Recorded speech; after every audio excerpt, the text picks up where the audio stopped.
Hello, this is Lisa, CEO of Site for White and White Sense, welcoming you to this week's Talking News. This week I would like to give an update that I received off Guide Dogs in case anybody hasn't received it or is unable to actually access the letter. The key points are: in 2023, our team put a huge amount of time and effort into upping our number of future guide dogs. There was a big increase in the number of puppies being born, raised and going into training, and we ramped up our volunteer recruitment to find much needed puppy raisers and fosterers. This resulted in 1,323 puppies being placed with puppy raisers, with 90 puppies were accepted into our breeding programme as future guide dog mums and dads. We created 469 new guide dog partnerships, meeting our target for 2023, and our success rate continued to climb, with 63% of dogs in training going into class. As we head towards spring, we currently have 1,445 puppies being raised, a significant increase compared to past years. We're also starting to reap the rewards of our academy training programme, with around 25 new guide dog trainers and mobility specialists expecting to qualify this year. All this puts us into good stead to build an increase for 2024. Guide dog waiting times. Reducing guide dog waiting times remains our biggest priority. New partnership numbers are up, and while change is always ongoing, we are in a strong position to create hundreds of new partnerships this year. As at the end of 2023, 71% of those ready to go to class are being matched within 2 years or less, and 38% within 1 year. However, everybody's individual needs and circumstances are different. This means that some people will be matched relatively quickly, while others it may take longer to find the specific dog that suits them. What's important is finding the right dog so that a partnership lasts. Our Guide Dog Live webinar. In 2023, we trialled holding Guide Dogs live webinars as a more interactive way of keeping current and future guide dog owners updated. Following the initial pilot, we received lots of positive comments and some really useful suggestions about how to develop these sessions. Thank you to everyone who shared your feedback and thoughts with us. Our next Guide Dog Live webinar is being held on a Teams live event on Thursday, the 21st of March at 7 p.m. Topics ranging from guide dog retirement to media appearances. We're also aiming to answer as many questions as possible that arise in the 45-minute call. If possible, please email them in advance to questions@guidedogs.org.uk. We are only able to send you the webinar joining information if we have an email address for you. If you would like to be sent details but do not currently receive emails from Guide Dogs, you can change this by calling Guideline on 0800 781 1444. That is 0800 781 1444, or by emailing information@guidedogs.org.uk. For those without access to email or a digital device, we will share a summary of the session afterwards. That was an update from Guide Dogs. If anybody is waiting and they do need any support, please don't hesitate to get in touch with Guide Dogs or ourselves. There is support out there, and we all understand how difficult it is to suddenly cope without that beloved friend. Thank you. Lisa, CEO, Site for White. Here is this week's charity news, 15th of March 2024. Swimming is on Monday between 1:15 and 2:15 at Medina Leisure Centre, Newport. The cost is £6 plus transport. We have the whole use of the pool, and you can enjoy lane swimming or just gentle relaxation in the water. On Tuesday morning, we have our volunteers catch up at Millbrook House. This is an opportunity to thank our wonderful volunteers, because without them, we would not be able to hold many activities, or more importantly, record the Talking News. Yoga is on Tuesday at Millbrook House between 1:45 and 2:45 p.m. The cost is £4 and includes refreshments. All are welcome. Our weekly coffee and chat is on Wednesdays at Millbrook House between 10 a.m. and 11:30. The cost is £2, which includes coffee and cake. Staff are always on hand to help with any inquiries, and equipment will be available to try out. Following on from our coffee and chat, we have our White Sense catch-up and feedback starting at 11:30 a.m. Please come along and feedback your thoughts on our service. Thursday is Mix and Mingle. This group meets between 10:30 and 2 every week. Booking for this group is essential, and at the moment there is a waiting list for people to join. Striders is on Friday the 22nd, a week early due to the Easter bank holiday.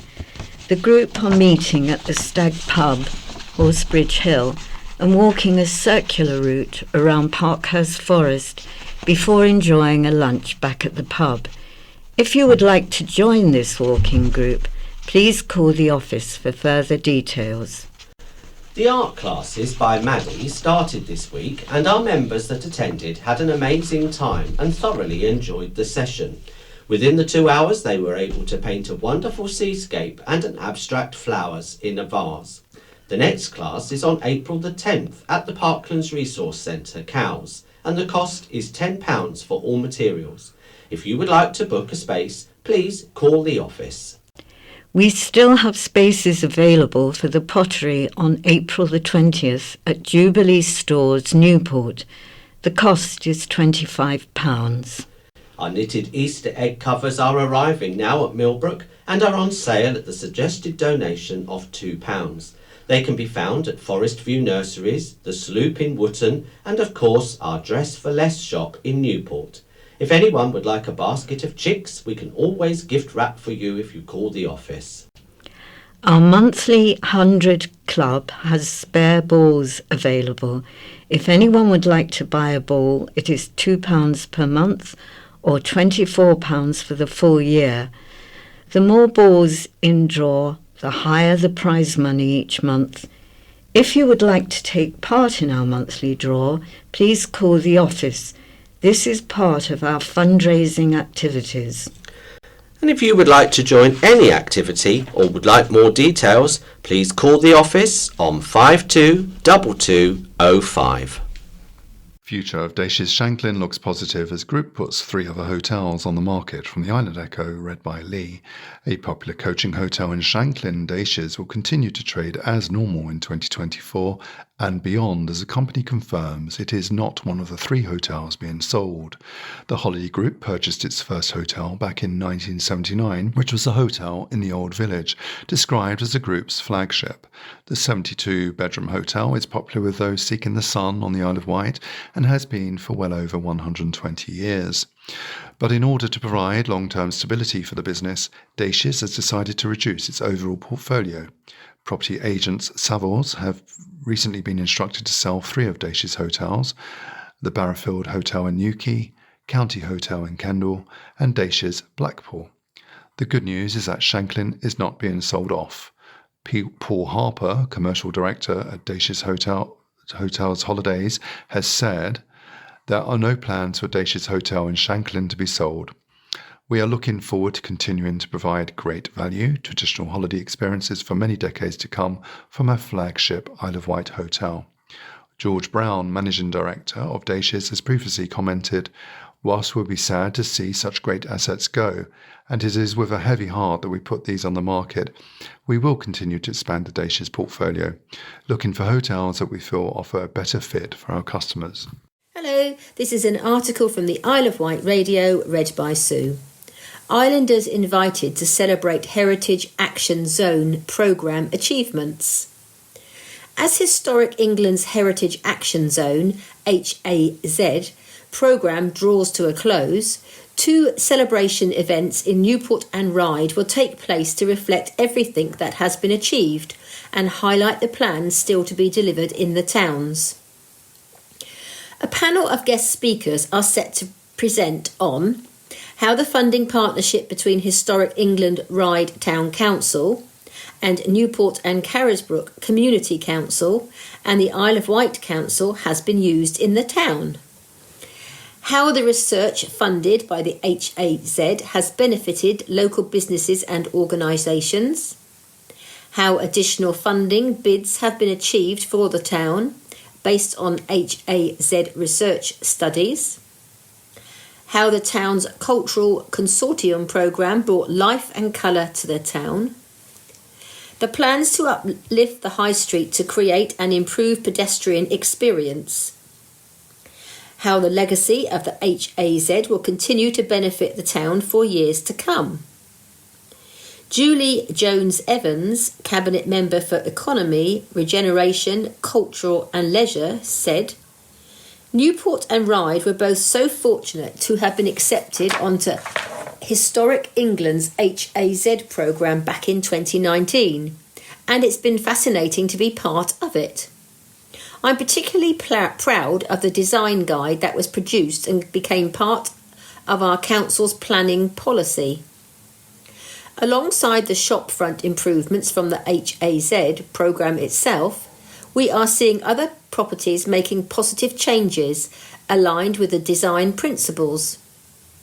The events will be held at Ryde Baptist Church on Monday the 18th of March from 6 to 8 p.m. and 64 High Street, Newport on Monday the 25th of March from 6 till 8. Hi, this is Steve reading a story from the Island Echo, headlined, Council considering revised plans to transform former Polar's site in Newport. Plans are back on the table for an extra care housing development at the site of a former residential care home in Newport. It's been nearly 2 years since proposals came forward to demolish the derelict Polars on Staplers Road and replace it with houses, flats and bungalows. The Isle of Wight Council is now considering revised plans after changes were made to the design and layout of the buildings. The development has also been arranged so that trees can be retained along the property boundary to preserve privacy for neighbours. The former care home, which until 2017 was run by Somerset Care, has been demolished in the last year, with the site now vacant apart from some wooden logs. The overall scheme could see the company, Specialised Supported Housing, build 44 properties, 20 of which would provide homes for those requiring additional help and care to live independently. The other 24 properties would be sold on the open market. Island Rose has objected to the revised plans, saying it does not address the Highways concerns it has had about previous iterations of the scheme. The Highways body said the internal road layout and the junction onto Staplers Road fail to provide adequate visibility or cater to the needs of all users. If the council approves it, Island Roads has suggested 8 conditions, including improving the bus shelter, the production of a construction management plan, and a lay-by built in the neighbouring Wallace Close. You can view the plans on the Isle of Wight Council's planning register. Comments can be submitted until the 9th of April. This is Den reading an article from the Island Echo. New police portal launches for victims of crime across the Isle of Wight. A groundbreaking new way for victims of crime to speak directly to the police officer handling their case has been successfully launched across Hampshire and the Isle of Wight. After someone reports a crime to 101 or 999 or via the website, they will receive a link to use the innovative Victims Portal, which enables people who have reported a crime to check the status of the investigation, get updated as their case progresses, and message the officer in charge of their case, the OIC, all through a link on their phone or computer. To request an update, the victim can choose to use the new two-way messaging function to contact their OIC directly. This is a completely new option for communication between frontline officers and victims of crime. Hampshire and Isle of Wight Constabulary and Thames Valley Police are the first forces in the UK to offer victims this service. The portal has already proved popular, with 4,527 users logging into the Hampshire and Isle of Wight portal 18,462 times since it first launched on the 2nd of August 2023. The two-way messaging function has been live since the 7th of February 2024 and already over 800 messages have been passed between victims and police across both Hampshire and Isle of Wight Constabulary and Thames Valley Police. Currently, the portal is not available for all crime types. However, as this is a new system, Hampshire and Isle of Wight Constabulary is trialling this service using around 50% of crime types that meet certain risk criteria. Chief Superintendent Simon Dodds, Head of Contact Management for Hampshire and Isle of Wight Constabulary and Thames Valley Police, says this is a trailblazing piece of new technology, putting victims at the heart of what we do, which is a priority for us. We know that being a victim of crime can be a really traumatic time, so we are trying to make this process as easy as possible for our victims. Feedback from victims so far has been very positive, with many saying how easy the portal is to use and that they are pleased to have that personal contact method. Instead of going through our 101 call handlers to request contact, victims now have a direct line of communication to the heart of their investigation.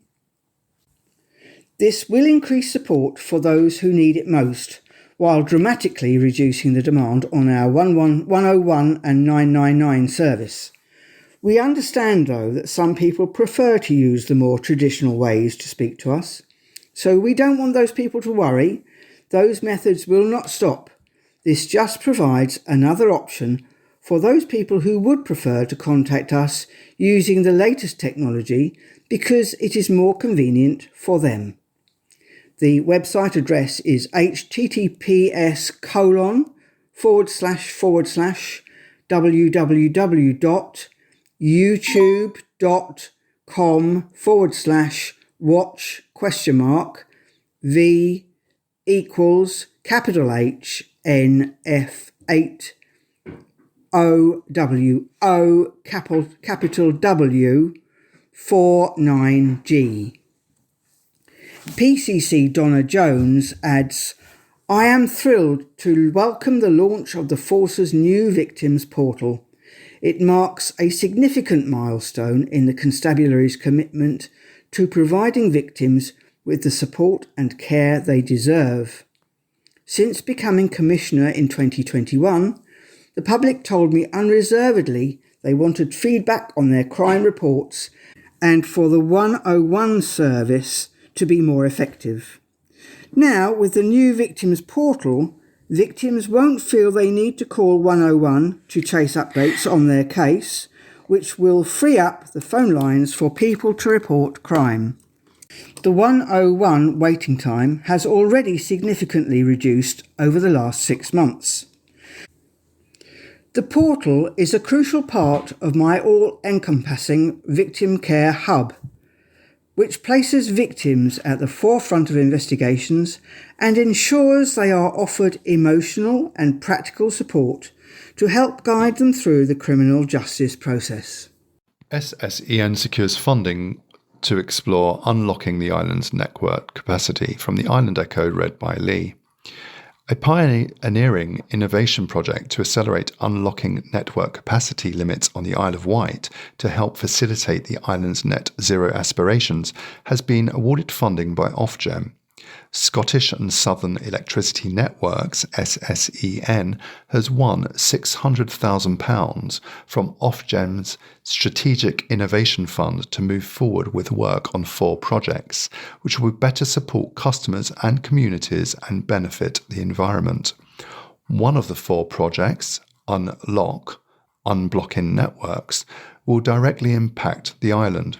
Although the Isle of Wight is one of the sunniest parts of the UK, making it popular for solar power generation, there is a limit to how much of this renewable electricity can be exported off the island due to the available capacity of the cables that connect the Isle of Wight to the mainland.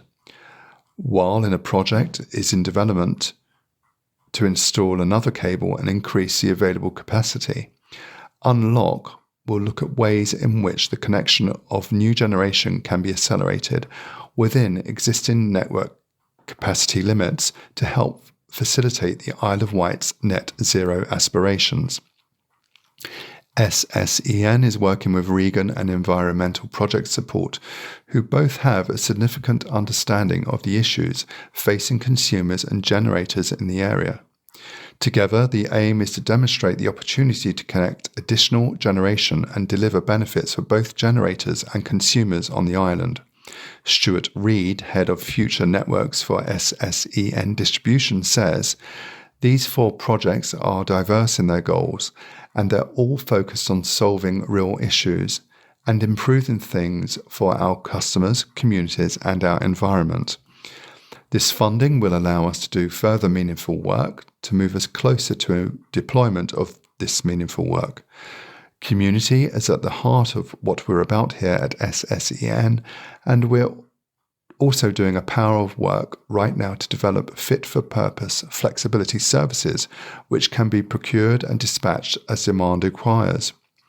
I'd like to thank all our project partners for their work on these projects, which has been invaluable in getting them to this stage and giving them the best possible chance of securing this innovation funding. The other projects include ManFlex, helping to create flexibility opportunities for industrial and commercial properties; Nature for Networks, or NFN, protecting electricity networks from climate change using nature-based solutions; and Sea Change, focusing on the decarbonisation of harbours and ports. Hello, this is an article from the Island Echo read by Sue. Off the Rails team revealed as new owners of Sandown's The Bandstand. The team behind the popular Yarmouth restaurant Off the Rails have been revealed as the new owners of The Bandstand in Sandown. Offering panoramic views of the picturesque Sandown Bay, The Bandstand has been a firm favourite with islanders and tourists alike in recent years, but closed its doors in March 2023. Now under new ownership, this iconic venue is set to undergo a transformative revival under the experienced guidance of locals Philip Blott and Roger Hewins, renowned for their railway-themed dining experience at Off the Rails in the West Wight. Sandown's beloved culinary gem is set to reopen at the end of March. Philip, sharing his vision for the bandstand, explains, "Our goal is to build and create a unique dining experience that captures the essence of the British seaside. From savoury hints of seaweed to whimsical cotton candy, every dish will evoke the nostalgia and charm of a day by the sea." Behind the scenes, the bandstand is abuzz with activity as a passionate local team prepares to welcome guests. The interior is undergoing a top-to-bottom redecoration, while the culinary team is crafting a menu brimming with surprises.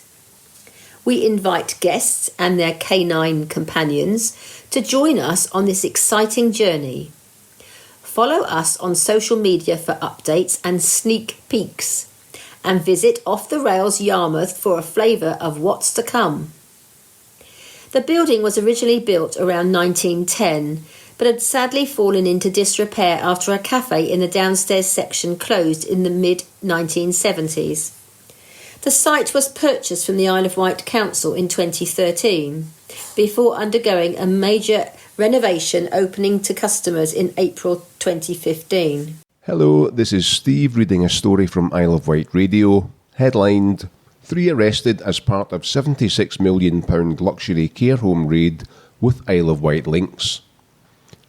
3 people have been arrested as part of a £76 million sting by the Serious Fraud Office into property developer the Carloran Group, which purchased sites on the Isle of Wight including King's House and the Ocean Hotel. 2 sites were raided across St Leonards in Dorset and Aylesbury in Buckinghamshire as part of the Serious Fraud Office probe supported by the National Crime Agency, that's the NCA. The investigation is looking into the UK-registered property developer, the Carloran Group, which collapsed into administration in November 2019.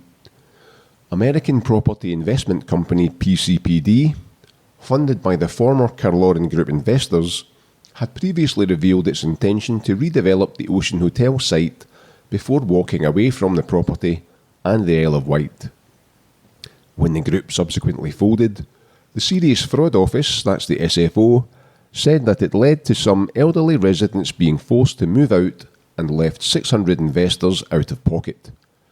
The Carloran Group bought 23 properties across the UK, often former hotels, and allegedly claimed to offer annual 10% returns to investors as it sought to turn the buildings into high-end care homes. However, the SFO said only 9 of these became operational, and some continued as hotels instead of care homes. Alongside that, the group allegedly purchased a number of supercars, including 2 Lamborghinis and a McLaren 570 GT, a private jet and 2 yachts. Nick Fgrave, QPM, director of the Serious Fraud Office, said, "This company's abrupt collapse has created turmoil and enormous anxiety for many, with elderly people forced to vacate their homes and investors left with nothing. Today's arrests are a major development in our investigation and a step towards getting the answers so many people need." The group was said to have had 600 people and companies invest in the scheme through the purchase of rooms that were to be rented out to the elderly. This was inside luxury facilities that boasted of swimming pools, room service and other amenities. According to the SFO, the rooms were advertised and sold with a guaranteed annual payout and opportunity to sell the asset back for a profit after 10 years. This is Den reading an article from Isle of Wight Radio. Save the date. Isle of Wight Armed Forces Day returns for 2024. Phenomenal was just one of the headlines for last year's Armed Forces Day, as it attracted more than 3,500 visitors. Isle of Wight Armed Forces Day returns for 2024, and once again it's at the glorious beachside location of Eastern Gardens in Ryde. The date for your diary is Sunday the 30th of June, one day after the National Armed Forces Day.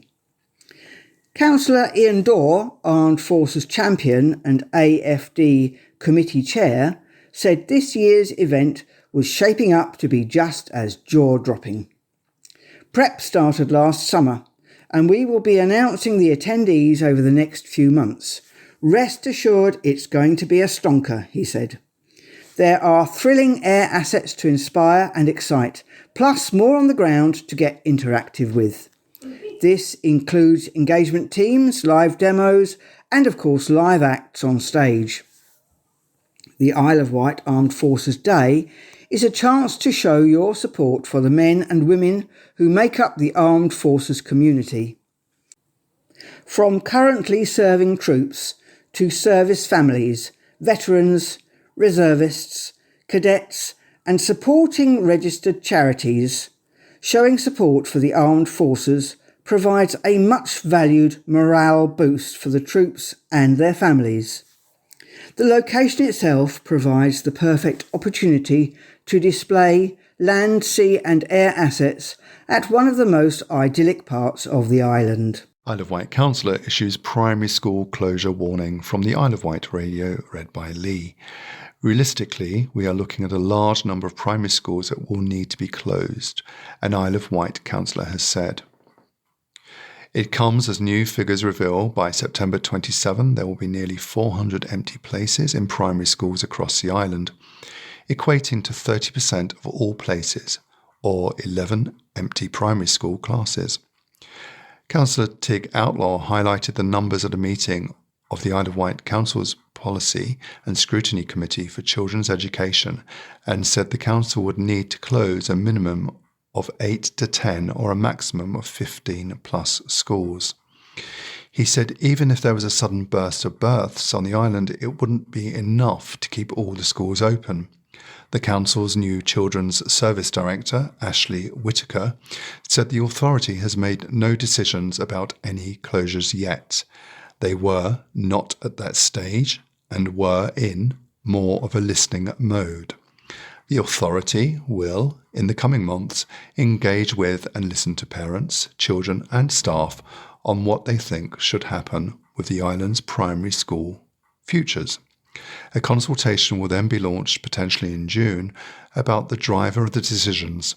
Mr. Whitaker said which schools they believe are appropriate to close or amend, and they would need to be clear with the mechanism and logic behind that, he said. The final schools proposed for closure or change would be named in September. Mr. Whitaker said it's a very complex matter, and the council does recognise how sensitive an issue it is for children, parents and staff.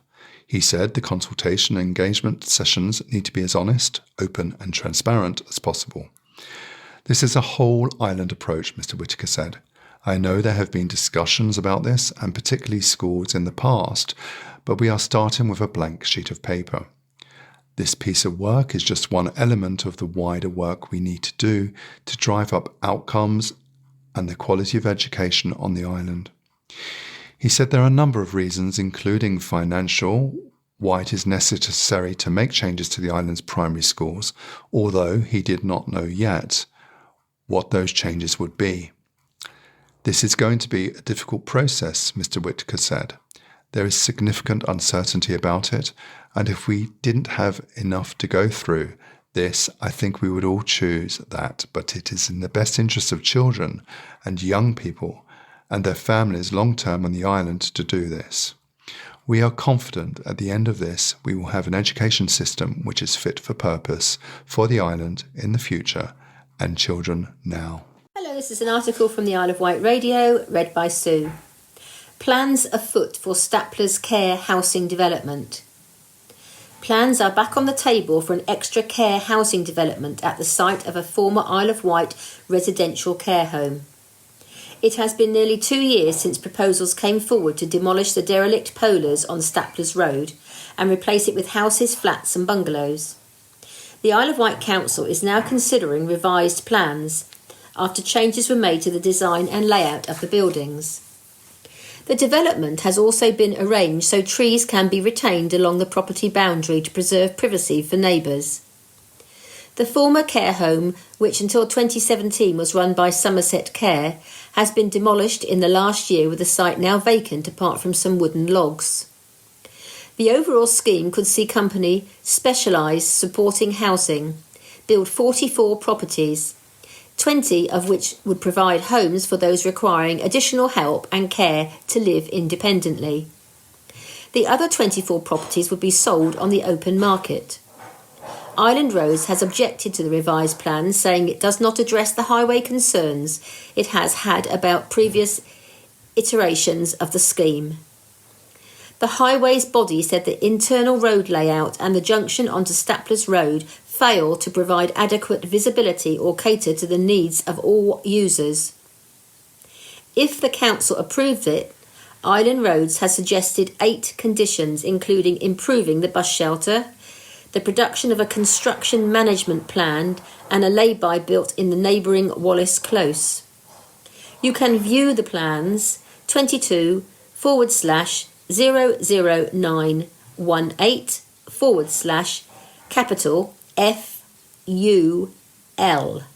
on the Isle of Wight Council's Planning Register. Comments can be submitted until April the 9th. Hello, this is Steve reading a story from Isle of Wight Radio, headlined Wootton GP Relocation Decision Slammed by Prominent Councillor. An Isle of Wight councillor has slammed the decision to permanently move a GP surgery out of Wootton as essentially being a closure.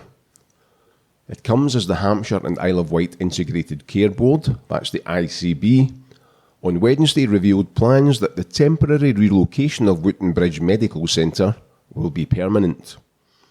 Significant structural issues remain with the surgery building on Brannan Way, nearly 2 years after they were found, and will now see the practice moved to the former NatWest Bank on the Riverway Industrial Estate in Newport. Following the shock announcement, which will affect around 9,000 patients, Councillor Sarah Redrup, the Wootton Bridge Ward representative, said it was not a relocation, but essentially a GP surgery closure for the village and a new practice for Newport. She said, "When this was first raised in 2022, patients were assured this would be a temporary move, and now, overnight, it has become a permanent one. The practice insists more patients are having telephone appointments and suggests they might not even need to come to the surgery, but that is not supported by the data. The recent GP survey tells us more than 50% of appointments are face-to-face, and over 30% of patients make appointments by walking into the surgery. I'm extremely concerned this will have a knock-on effect on the capacity of other surgeries, particularly in Ryde, as patients may decide to register elsewhere. I just feel this decision cannot be dressed up as the right thing for patients and the people of Wootton, especially at a time when so many are already struggling to get appointments. Councillor Ian Dorr, representative of the neighbouring Fishbone and Binstead ward, said there is nothing of substance in the information provided by the ICB to patients. He said, "Not only is it disgraceful, but it is also very regretful. Community representatives were not engaged ahead of this bombastic announcement. Instead, those that belong to the practice were informed via text message." Councillor Dorr said this has come as a hammer blow to patients and will be working alongside Councillor Redrup to see how it can best be handled. Health Watch Isle of Wight has confirmed patients have already raised concerns with them about the move and the impact this will have on their ability to access the new surgery. Joanna Smith, the manager of the Health Watchdog, said concerns had also been raised about the introduction of a new management team from Solent NHS Trust and the impact it will have on the practice. She said they will be urging Medina Healthcare to regularly engage with and listen to all of their patients, so measures can be put in place to mitigate difficulties that some people will have in accessing the new surgery and to allay any fears about the new management structure. This is Den reading an article from the Island Echo. Positive season ahead. Isle of Wight sees an uptick in staycation bookings. Latest data from holidaycottages.co.uk has shown that the Isle of Wight has this month enjoyed an uptick in bookings as a destination for 2024 staycations. With the Holiday Lettings Agency reporting a 54% increase in bookings compared with February last year, the uplift in bookings to the Isle of Wight happens to coincide with Series 2 of Channel 5's four-part series Isle of Wight Jewel of the South, which first aired on the 1st of February. The week after the first episode aired, holidaycottages.co.uk reports that it saw a 50% increase and has continued to see at least a 39% year-on-year increase each week since then, which only looks set to continue. Analysis of Google Trends data over the last 30 days has also shown a huge spike on the 8th of February, which is when the second episode aired. Talking about rise in bookings, Hannah Cooper, Regional Head of Sales from holidaycottages.co.uk, commented, "Boasting beautiful countryside and 800 kilometres of coastal footpaths, there's so much to see and do on the Isle of Wight. As a result, the island has always proven popular with holidaymakers, so it's great to see so many of our lovely holiday homes enjoying forward bookings for 2024. While the spike in bookings can't solely be attributed to the Channel 5 show, it has certainly played a large part in shining the spotlight on England's biggest island, which is easy to reach by ferry. The Isle of Wight is a fantastic place to visit, no matter the time of year, and that's reflected in the bookings currently being made. We've seen an even split of 40% of bookings taking place in spring, March, April and May, and 40% taking place in summer, June, July and August. March and June are proving particularly popular, with 15 to 18% of the share. This is no doubt where people are looking to take advantage of the island just before the schools break up for summer. To discover a whole host of tempting escapes on the Isle of Wight, visit www.holidaycottages.co.uk.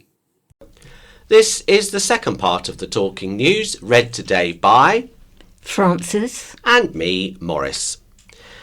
Decision soon on sports centre. A sports centre could be leased to a school in Ventnor, or it will face the threat of closure. Rue Valley Sports Centre was formerly used by Ventnor Middle School and was subsequently leased to the nearby Island Free School.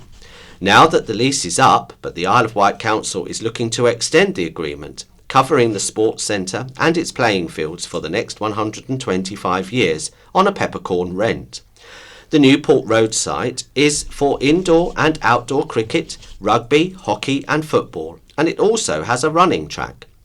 In 2011, when St Francis Primary Academy was built on the site of what used to be Ventnor Middle School, the sports centre was offered to the organisation that runs the primary, the Diocese of Chichester Academy Trust.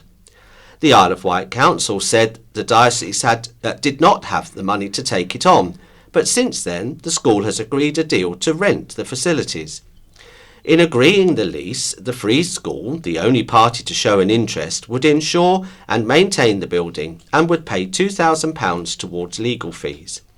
It could break the lease at 25, 50, 75 or 100 years. The Isle of Wight Council would not be responsible for operating costs, which in 2014 were around £50,000. A decision will be made later this month by County Hall's Deputy Leader, Councillor Ian Stevens. Mass resignation of Red Funnel directors. 8 directors at Red Funnel have resigned from Red Funnel. The news comes as the operator revealed plans to replace the ageing vehicle ferries.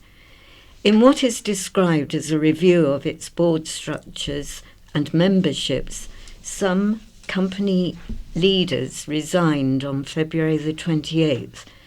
A spokesperson told the county press the recent change was in support of its fleet replacement programme.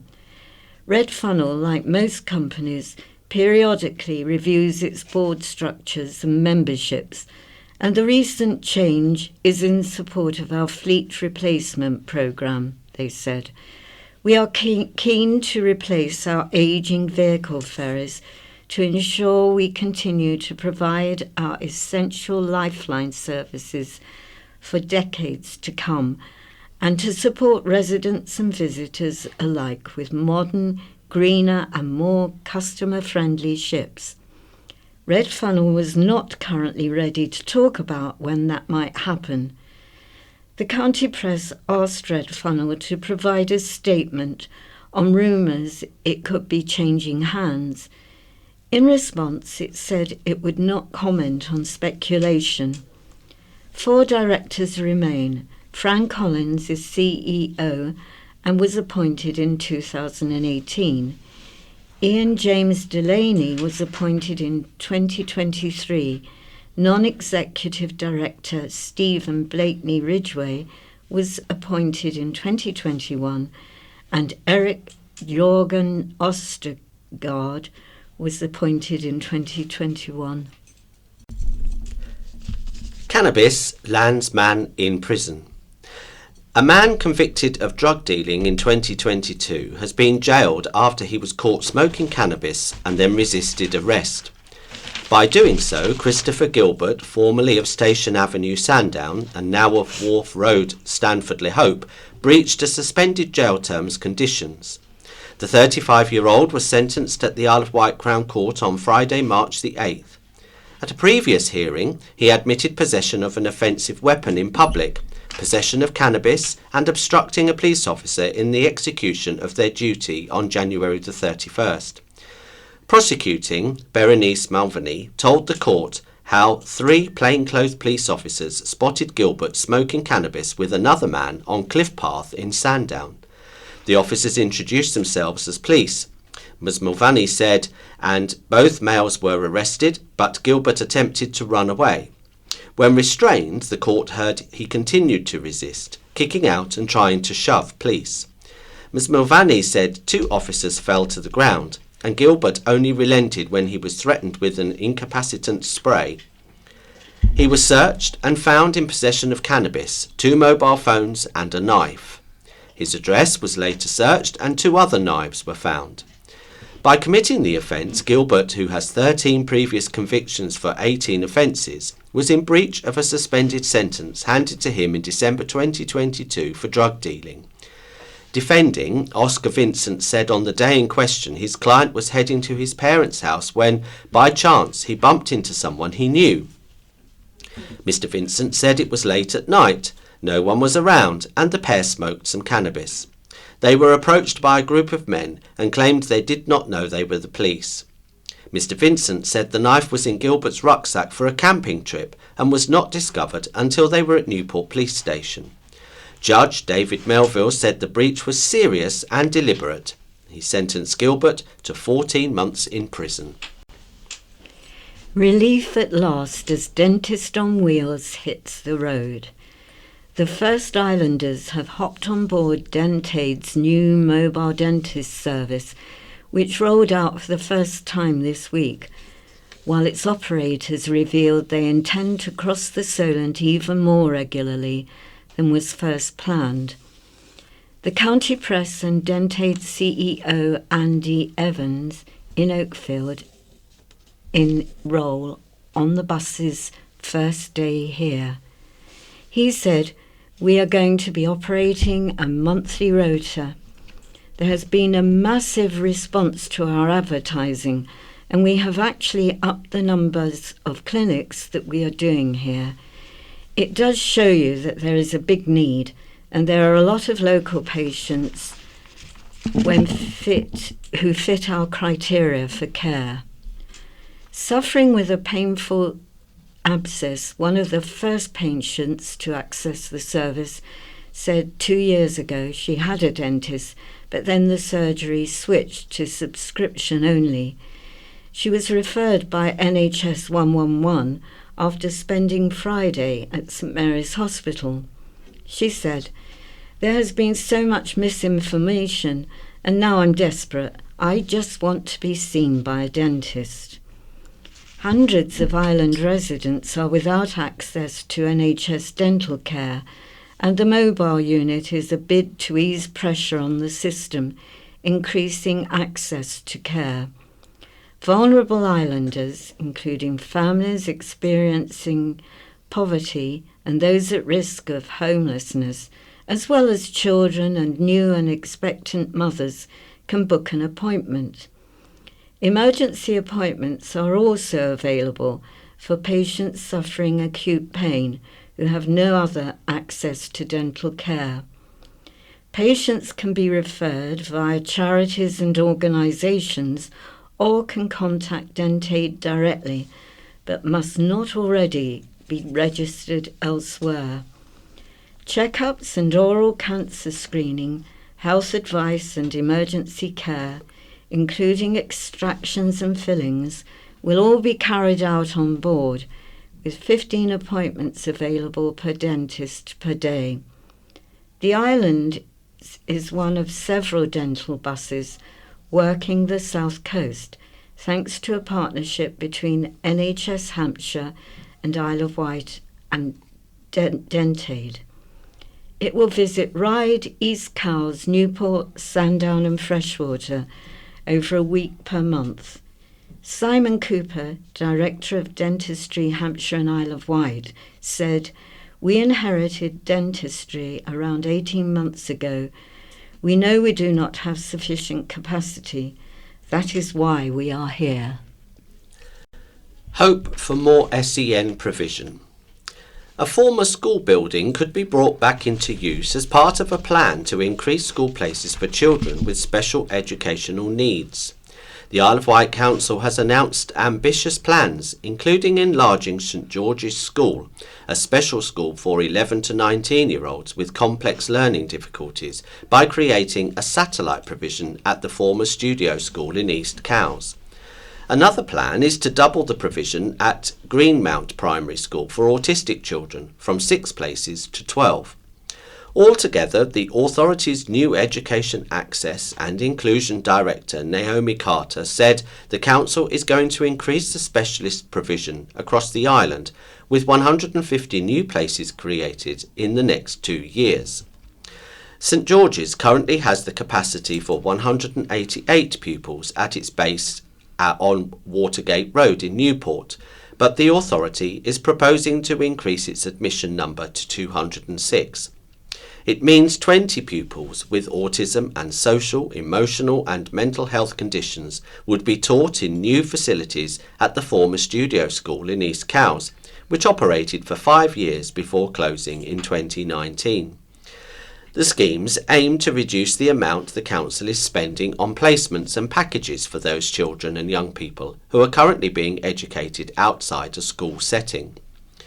It is part of the council's safety valve agreement with the Department for Education, which could clear nearly £12.7 million of education spending debt if the council meets financial targets.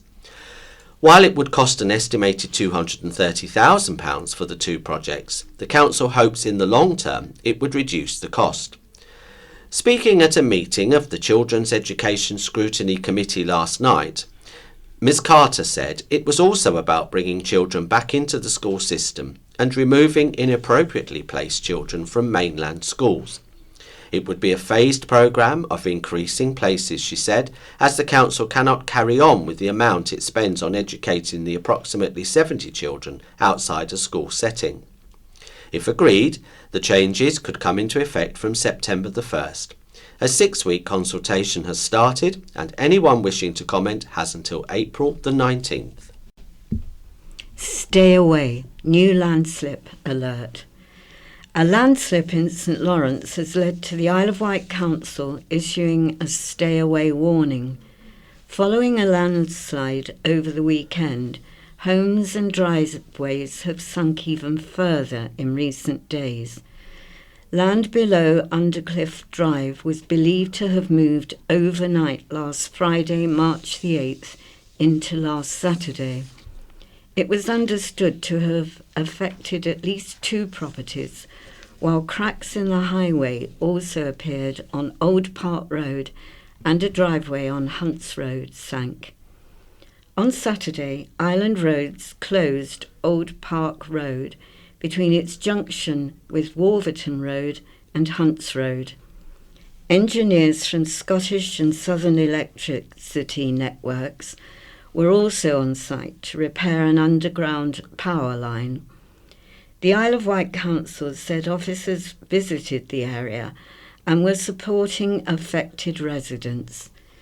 The council's building control team was also on site to inspect affected properties and offer advice to residents. Further monitoring was undertaken on Monday with private road closures and rights-of-way closures put in place. We do advise that drivers and walkers stay away from the affected area and respect closure signs and diversions, a council spokesperson said. The land movement is contained within private property. The path to the woods, which is usually accessible from the end of Hunts Road, has also been closed. The 2 affected roads fall below Undercliff Drive where, nearly 10 years ago, a major collapse occurred, shutting the road. Council leader, Councillor Phil Jordan, said in his County Press column, the recent movement in the area emphasises why fully reopening the road would be too great a risk. He said, to add to the wider issues we face, a landslip has occurred just below the site of the Undercliff Drive and near to the area the most recent Undercliff Drive landslip occurred around 10 years ago. This has affected a number of properties and the roads badly and demonstrate that any idea of rebuilding the Undercliff Drive would be at risk simply too great to undertake or contemplate even. Use or lose us, traders say future is in jeopardy. Defiant businesses in Ventnor have united to remind islanders the town is open and they have called for more support, warning use us or lose us. Leeson Road, one of the main routes into Ventnor, has been shut since a landslip in December, and there have been questions over whether it will reopen again. The town's businesses have said the closure has resulted in a drop in footfall, and some say they have seriously considered shutting. Speaking exclusively to the county press, representatives from 10 businesses came together to plea for islanders to continue visiting the town. They said there has been a lack of support from the Isle of Wight Council, Ventnor Town Council, the VTC and Island Roads.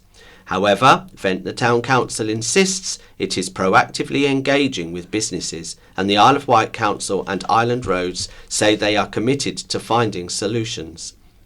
Kirsty Chapman from Better Days Cafe warned, once these shops close, they won't reopen. We need some financial aid.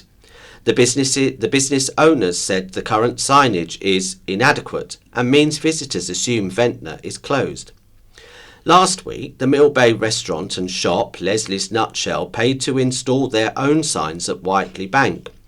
Leslie Genge from Leslie's Nutshell said, "We're not getting anything from the East White. They're coming to the road closed sign and turning around. It needs big signage." Ross Honeybourne from Magpie Blue called for 2 hours free parking in the town's car parks. He said that had been suggested to both VTC and the Isle of Wight Council. The owners said the closure has left locals feeling claustrophobic and desolate, and said it was affecting mental health. Marushka Tizurinovkova said she has seriously considered shutting her shop, the Athanor. She said, "They talk about safety. What about business owners' mental health? What will happen? We continue to pay the rent, electricity and the taxes." At a meeting at the end of last month, residents were told Leeson Road itself had not moved, but should remain closed as a precaution. Artemis and the Mermaid owner Hannah Thompson questioned why it couldn't be opened minimally. The Isle of Wight Council said it is due to install new monitoring equipment, and only after data has been collected can it consider the options. In the meantime, it said it is investigating local incentives to ensure businesses in Ventnor are not disadvantaged. To ensure alternative routes into the town are available, all roadworks in the area are on hold, except for emergency works, a spokesman said. For Ventnor Town Council, Mayor Steve Cooper said he has asked the Isle of Wight Association of Local Councils to call on the Isle of Wight Council to take all necessary measures to reinstate the road. "The very survival of our town depends on it being opened," he said. He said he is also liaising with a local group to put pressure on relevant bodies to find a lasting solution. Ventnor continues to be open and accessible via Wroxall and Whitwell. 8 injured, 1 arrested in horrific head-on crash. A suspected teenage drug driver has been arrested after 8 people were injured, 2 seriously, in a head-on crash in Haven Street on Wednesday night. The crash involved a white Vauxhall Corsa and a white Skoda Rapide. A man in his 70s, a passenger in the Skoda, suffered what police are calling potentially life-threatening injuries and is in hospital. Another passenger in the same vehicle, a woman in her 60s from Ryde, also suffered serious injuries. 6 others suffered minor injuries. Police were called at 8:30 p.m. to a collision at the junction of Firestone Copse Road and Main Road in Haven Street. The road was closed by police until mid-morning yesterday, Thursday. The driver of the Corsa, a 17-year-old man from Newport, was arrested on suspicion of drug driving and for causing serious injury by careless driving. He has been bailed until April the 2nd. Man took bank cards. A serial fraudster escaped an immediate prison sentence after using stolen bank cards. Kevin Greenwood of West Street Ryde attended the Isle of Wight Magistrates Court on Friday, March the 8th. He had previously pleaded guilty to 3 counts of fraud by false representation, 1 charge of theft and another of burglary. Liz Miller, prosecuting, said Greenwood entered All Saints Church in Ryde on December the 23rd, 2023, while a choir was practising. A young choir member had placed a rucksack in an inaccessible back room, but Greenwood located the bag and left the church, said Ms Miller. The prosecution said the 44-year-old used a bank card found inside the bag in Co-op and Premier stores in Ryde to purchase beer and other alcohol. Greenwood's victim later checked her bank app to discover money was missing, Ms Miller told the court. On January the 20th, items belonging to football players at Shanklin Football Club, including bank cards, were stolen in mid-March. Ms Miller told the court Greenwood used the bank card in Tesco Express and Premier stores in Lake. On January the 27th, a woman lost her Michael Kors purse worth £125, which contained £5 in cash, her bank card and driving licence. By accessing her bank app, the woman realised £76.15 had been spent, said Ms Miller. It was understood Greenwood had not removed the purse from his victim's bag. He just happened to find it, she said. Oscar Vincent, defending, said his client had found it very hard when his father died in February 2023, saying grief took some time to manifest itself and he relapsed into substance abuse and alcohol. Mr Vincent said Greenwood was still in grief, compounded by not being able to see his son on his birthday just days before the offence, and drank alcohol and took Valium on the day of the All Saints Church burglary. Greenwood was looking for a toilet in the church and was not looking for an opportunity to steal, Mr Vincent told the court, when he stumbled upon the rucksack. Regarding the Shanklin FC incident, Mr Vincent said his client claimed he must have found the bank card on the floor, adding he has no memory of the event. Greenwood had since undergone a successful 12-day hospital detox and has regained control of his previous alcohol and substance misuse, the defence solicitor said, adding he had deep remorse, shame and guilt, particularly for the church incident. Magistrates handed Greenwood a 16-week custodial sentence, suspended for 12 months. He must also complete a 12-month alcohol treatment requirement and pay considerable compensation to his victim. Jail for nasty, violent abuser. A nasty and violent abuser who assaulted a woman and a teenager, forcing them to take refuge in their own home, has been jailed. Robert Church, formerly of Ranelagh Road, Lake, and more recently of no fixed address, appeared at the Isle of Wight Crown Court on Friday the 8th of March. On January the 23rd, the 35-year-old pleaded guilty to 2 counts of burglary and 4 counts of assault occasioning actual bodily harm. He had previously denied the offences and relating to 2 incidents at the same address in Ryde, but changed his plea on the day of his trial. At around 4 a.m. on the morning of July the 7th, 2023, a woman and a teenage girl were woken by the sound of loud banging at the front door. Church forced his way in by kicking the door off its hinges. Once inside, he pinned the woman down and swiped the contents of the kitchen draining board onto the floor, Tim Devlin, prosecuting, said. The woman pacified him with £25, but he later returned and assaulted the teenager. On another occasion, at around 3 a.m. on October the 1st, 2023, Church visited the property again. Mr. Devlin said the teenager told Church he should not be there, and he punched her in the face, cutting her lip. After being locked in the hallway, he turned the house upside down, the court heard, while the pair took refuge in a bedroom and called police. Jim Osborne, defending, told the court Church deeply regrets his actions. Mr. Osborne said there is a common factor behind his client's offending: alcohol.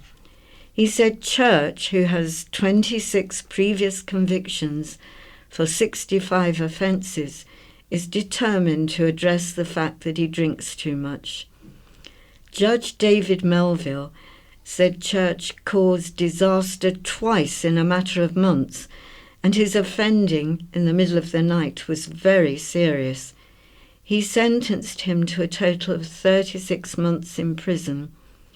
In January, DC Ashley Butt from Hampshire and Isle of Wight Constabulary said, Church is a nasty and violent abuser of women and girls who has now been brought to justice.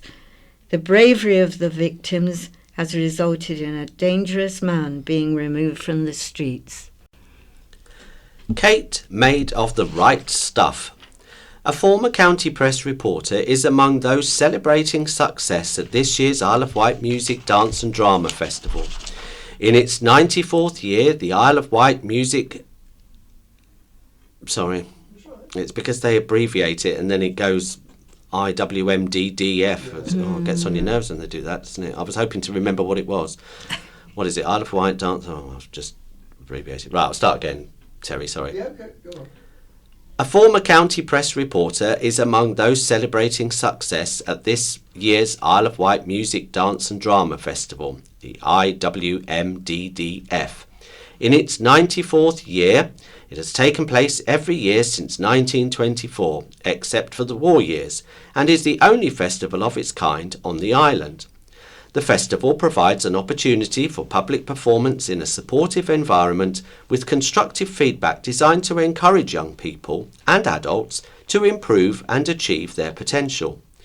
Former CP Community Content Editor, now Mad Aid Fundraiser Manager Kate Young, said the 2024 competition marks 40 years since her first entry into speech and drama classes.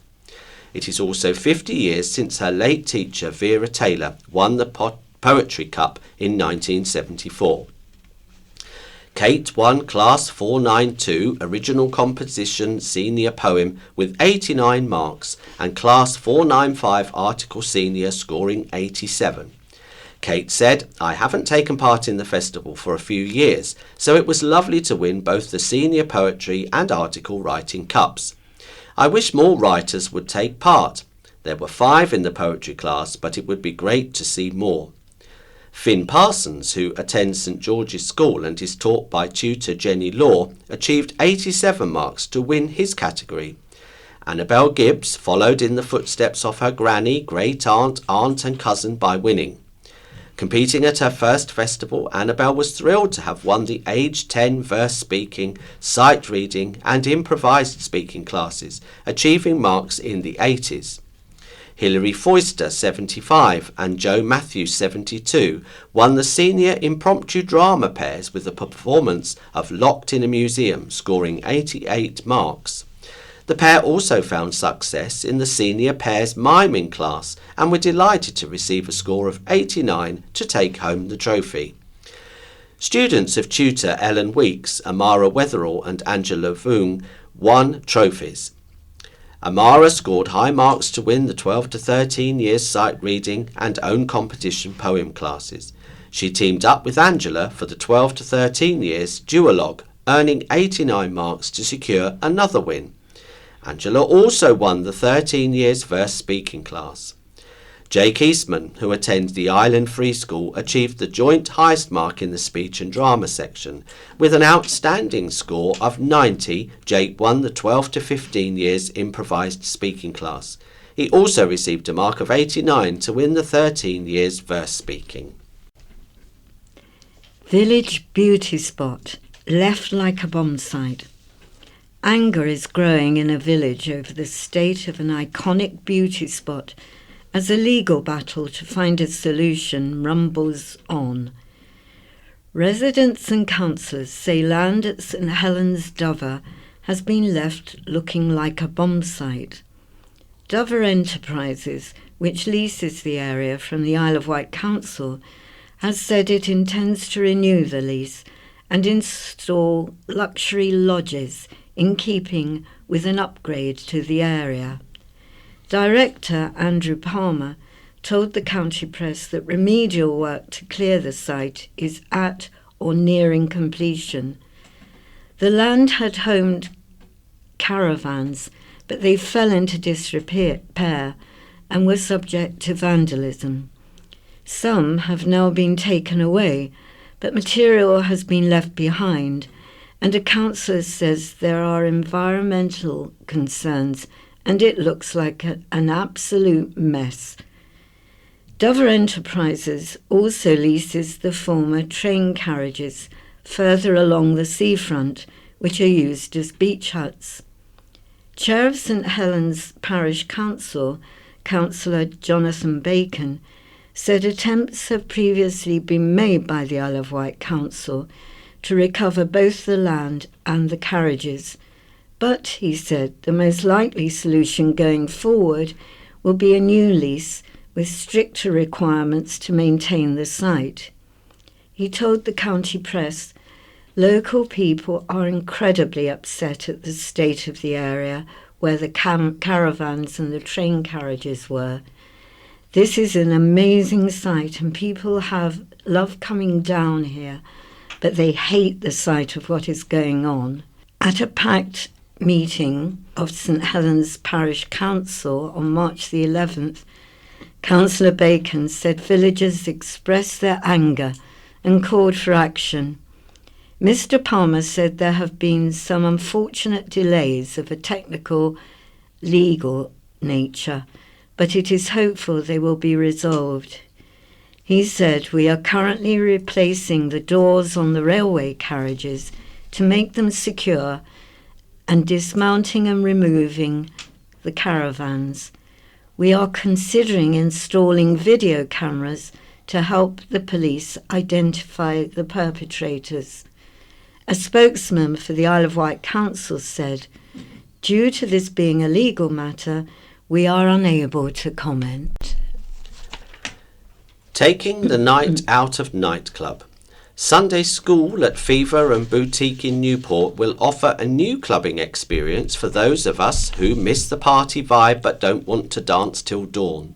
Launching on March the 31st, organisers hope it will be one of many, and future events are already planned for the summer, Halloween and Christmas. Promoter Kirsty Ruth said it's a club where you can enjoy a live DJ and great music from the 80s and 2000s and still be back in time for dinner with the family or a kebab before the bus home. It will run from 2 p.m. to 7 p.m. on Easter Sunday for guests aged 30 and over. Kirsty added it will be a great way for island people to celebrate past times in island clubs and for people to meet friends old and new. There will be a full bar, a light-up dance floor and a chill-out area. There won't be a dress code. Partygoers are invited to wear whatever makes you happy, and there may even be a few prizes for the best outfits. Sunday School is in association with Extreme Vertigo, promoter of themed discos, and run by Stuart Murray and Andy Krabby Crab, who will be on the decks. Drug smugglers jailed. A corrupt cruise ship worker transported more than £2 million worth of cocaine on his boat and lowered it overboard to accomplices while moored off the Isle of Wight. Serbian Milo Bigovic, 22, hid 28 kilograms of cocaine aboard the Marella Discovery 2, but was caught when he tried to offload it to two members of a British organised crime group who were waiting in an inflatable boat to collect it. Bigovic worked on the liner and was one of 6 men convicted as part of a National Crime Agency investigation into 2 international conspiracies to smuggle cocaine with a total street value of nearly £9.5 million to the UK. On April the 25th, 2020, when the cruise ship was moored off the island, Bigovic dragged a hold door containing the drugs from his cabin to a portside deck, attached a rope and lowered the bag down. The drugs, smuggled onto the cruise ship in Cartagena, Colombia, a month earlier, was so heavy the rope burned the skin from Bigovic's hand. Waiting below were Ben Barth, 36, and Joshua Page, 31. Bath of Staplehurst, Kent, and Page of High Halstow, Kent, were experienced seamen who worked in the maritime industry. In the preceding days, they had sailed Bath's own boat, the Chatham Albatross, from the River Medway to the Isle of Wight. They had bought the RHIB boat for £5,000 and towed it from the Albatross so they could get close to the Marella and accept the drugs under cover of darkness. As the cocaine transfer happened, NCA's colleagues from Border Force were watching. Realizing they were about to be arrested, the duo dissolved the drugs in the sea. Bigovic of Pozoverac, Belgrade, was arrested and admitted importing cocaine. He was jailed for 11 years in 2021. Last Thursday at Winchester Crown Court, Bath and Page were convicted of the same charge alongside Christopher Mealy, 47, of Upper Park Street, Liverpool, and Paul Farrell, 44, of Alexandra Street, Bolton, and Clinton Avenue, Manchester. The 28 kilograms of cocaine was originally supposed to be smuggled ashore somewhere in Europe, but when the Marella Discovery changed course because of lockdown, plans were changed. Unknown offenders contacted Mealy and Farrell to see if they could get the cocaine off for them, and they were put in touch with Bigovic. Mealy and Farrell employed Bath and Page to collect the drugs from Bigovic. Though Bigovic, Bath and Page were arrested straight after the drugs transfer, it wasn't until June when Mealy and Farrell were arrested after a breakthrough in Operation Venetic, the NCA-led UK response to the takedown of encrypted communications platform EncroChat. Mealy was arrested at Folkestone as he tried to flee the country, carrying £19,000 in cash. Farrell was arrested 2 days later. Evidence provided in Operation Venetic revealed the planning and communications behind the conspiracy to recover the drugs. It also revealed another conspiracy. Mealy, Farrell and Bath were also convicted by a jury of conspiring to import 90 kilograms of cocaine with Liam West, 31, of Apton Hall Road, Rochford, Essex, in late March 2020. Page was acquitted of this charge. Under the pretense of a legitimate job, West skippered a tug that towed a barge to the UK from the Netherlands. Hidden in the barge was 90 kilograms of cocaine. Farrell and Mealy were organisers. Last Friday, Farrell was jailed for 23 years, Mealy for 22 years, Bath for 18 years, Page to 8 years, and West to 14 years. Mountbatten's Isle of Wight runaround up for auction. A police car owned and used on the island by Lord Louis Mountbatten will go up for auction. The 1974 Rover PS 3500S, registration HBK 875N, was painted black because Mountbatten felt it was more fitting for official duties. In 1978, with 97,121 miles on the clock, it became his official staff car, registered to the local fire chief. After Mountbatten's death, the Rover was given to the council and was used by the chairman before being sold into private ownership. It was later discovered in a pigsty in East Leigh in the late 1990s. Restoration consisted of new panels and a new engine, and it was repainted in the original livery, and inside its police equipment was restored. An auction will take place on March the 21st at Birmingham NEC, where the historic motor is expected to reach between £15,000 and £20,000 plus commission. Inspectors say nursery is inadequate. A nursery has fallen from outstanding to inadequate in the eyes of Ofsted. Gatton and Lake Childcare was visited by the government's education watchdog in February and was ranked inadequate for personal development and leadership and management. The quality of education at the nursery and the behaviour and attitudes were rated as requires improvement. Despite that, in a recently published report, Ofsted said children come into the preschool happily and staff have caring relationships with the children. Parents told inspectors they were happy with the preschool and the support their children receive, as well as the ideas and activities which are shared to complete at home. The report said inspectors know children well and provide a range of activities for them.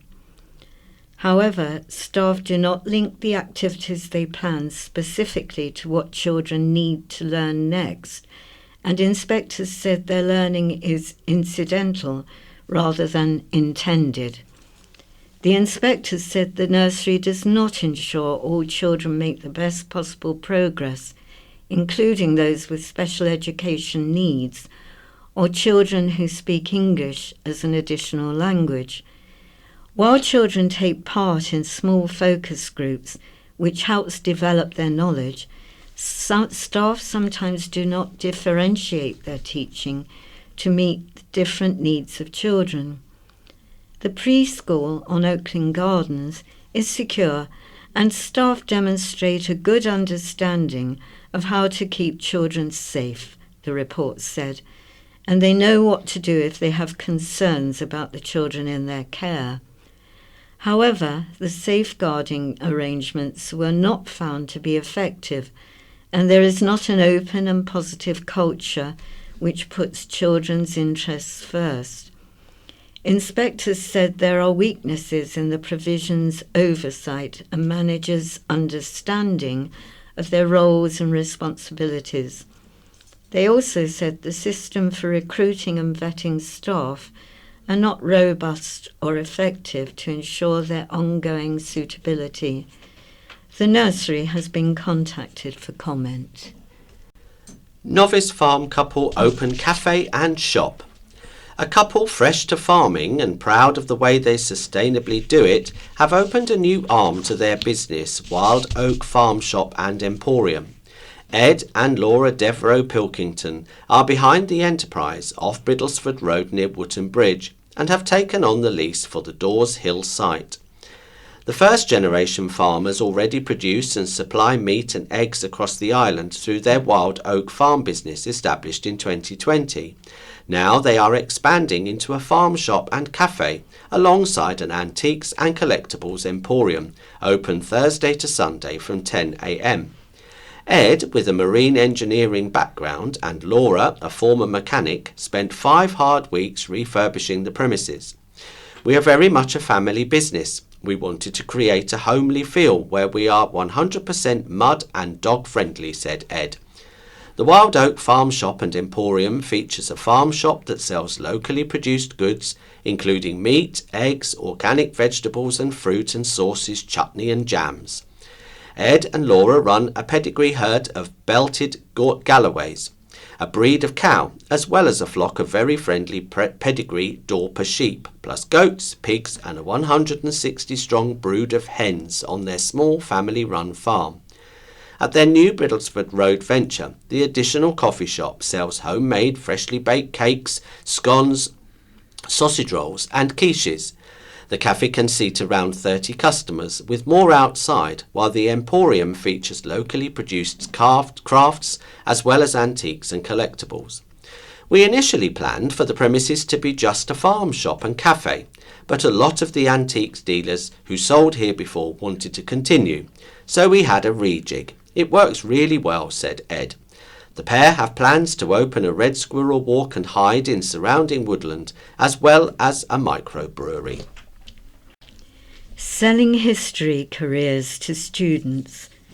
Students interested in a career in history attended a drop-in session held by an Isle of Wight history group to learn about potential career pathways. Organised by the Isle of Wight Historical Association, eager A-level students enjoyed a tea-fueled chat with working professionals from heritage-related jobs. This event at the Newport Minster Parish Centre also highlighted a local bursary for island students wishing to study history, archaeology, or classics at university. They explained how the money could be used for study-related costs, such as books, computer equipment, and even travel. Current Oxford student and bursary recipient Isaac Lethbridge offered insight into applying to study history and possible career avenues. The association says it is planning to make this an annual event targeted at students aged 16 and above. One student said, "I realise that there are opportunities to volunteer on the Isle of Wight which will benefit my CV and personal statements and may even assist in the application to a university." Another added, "It was useful to meet a range of people and experts and good to have them available to talk to both on the day and in the future." And now we move on to White Memories and Nostalgia. And Sarah Burdett writes Historic Tales pre-Tarmac. Island roads are different, and the Isle of Wight Council has put such signs up at the ferry ports warning visitors what to expect. Why are our roads different? It is probably the fact that our island population did not expand until recent times, and also we are not on a through route. Most people lived in rural conditions and were self-sufficient. Rough tracks developed to link small settlements together. There was no need to travel. The back of the Wight originally only had a minor road linking small settlements such as Yafford, Little Atherfield and Pyle, sometimes almost a mile inland. The military road, now the A3055, was not created until the mid-1800s to allow troops from Freshwater Fort to rapidly reach any part of the coast in the event of an invasion from France. It links Freshwater directly with Chale, avoiding any villages. In the 1930s, the road was improved through a government scheme to help the unemployed. Today, because of erosion, sections of the military road are about to disappear. In a few years, the road will become impassable. This through route will become a dead end, like others in the south of the island due to landslips. Much of West Wight is in the National Landscape, the new name for areas of outstanding natural beauty. Some 50% of the island is in this rural national landscape, but only 6% of our island population lives there. There is little incentive or desire to upgrade the original road network. It is part of the character of our island, which is appreciated by tourists who visit it.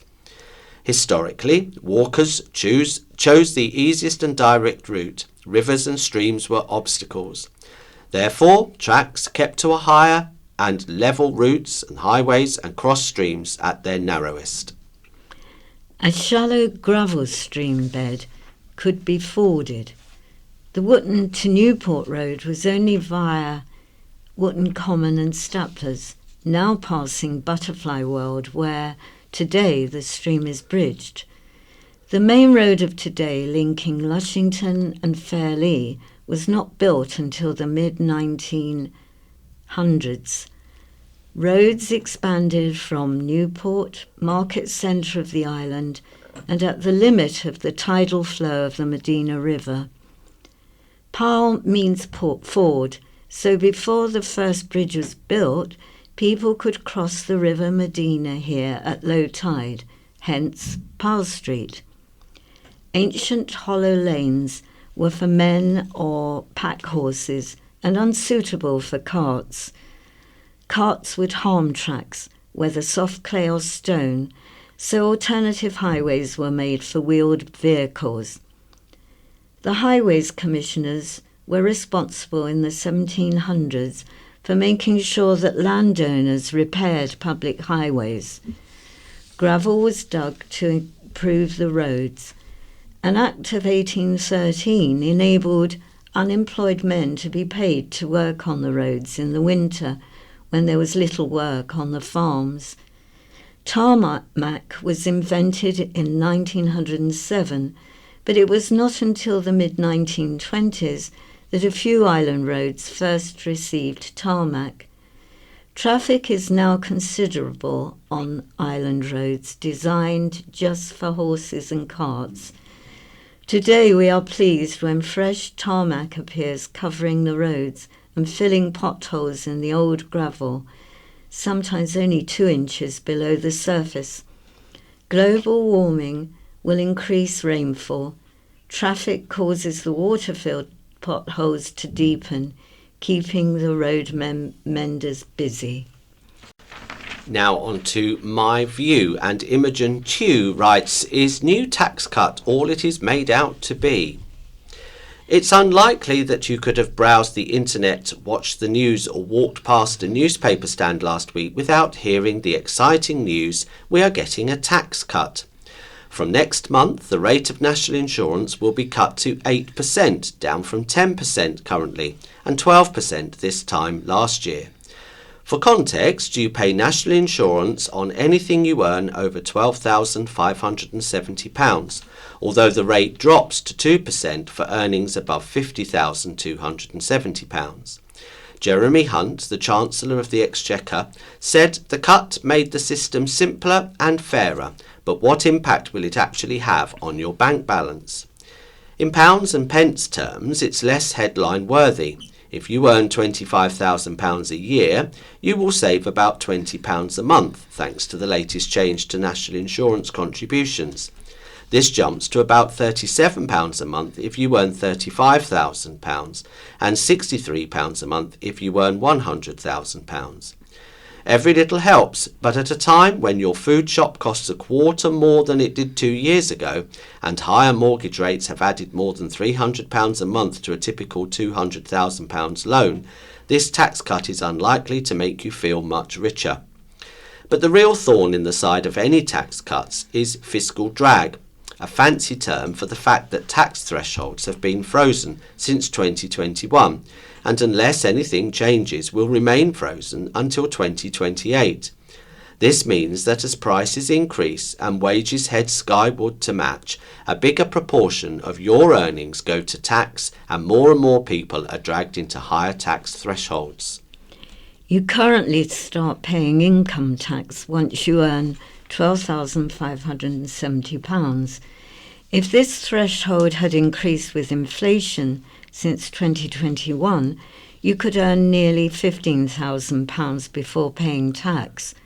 The higher rate threshold, when you pay 40% tax, would be nearly £60,000 rather than £50,270.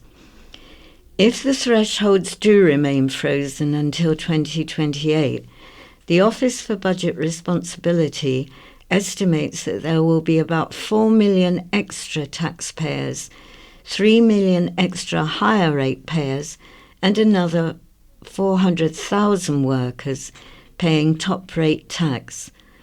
All of this boils down to one thing: households will pay thousands more in tax than they would have done had thresholds been indexed in line with inflation.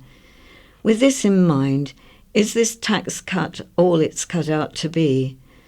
According to the Institute of Fiscal Studies, only workers who earn between £26,000 and £60,000 will gain more from the reduced national insurance rate than they lose from the threshold freeze this year.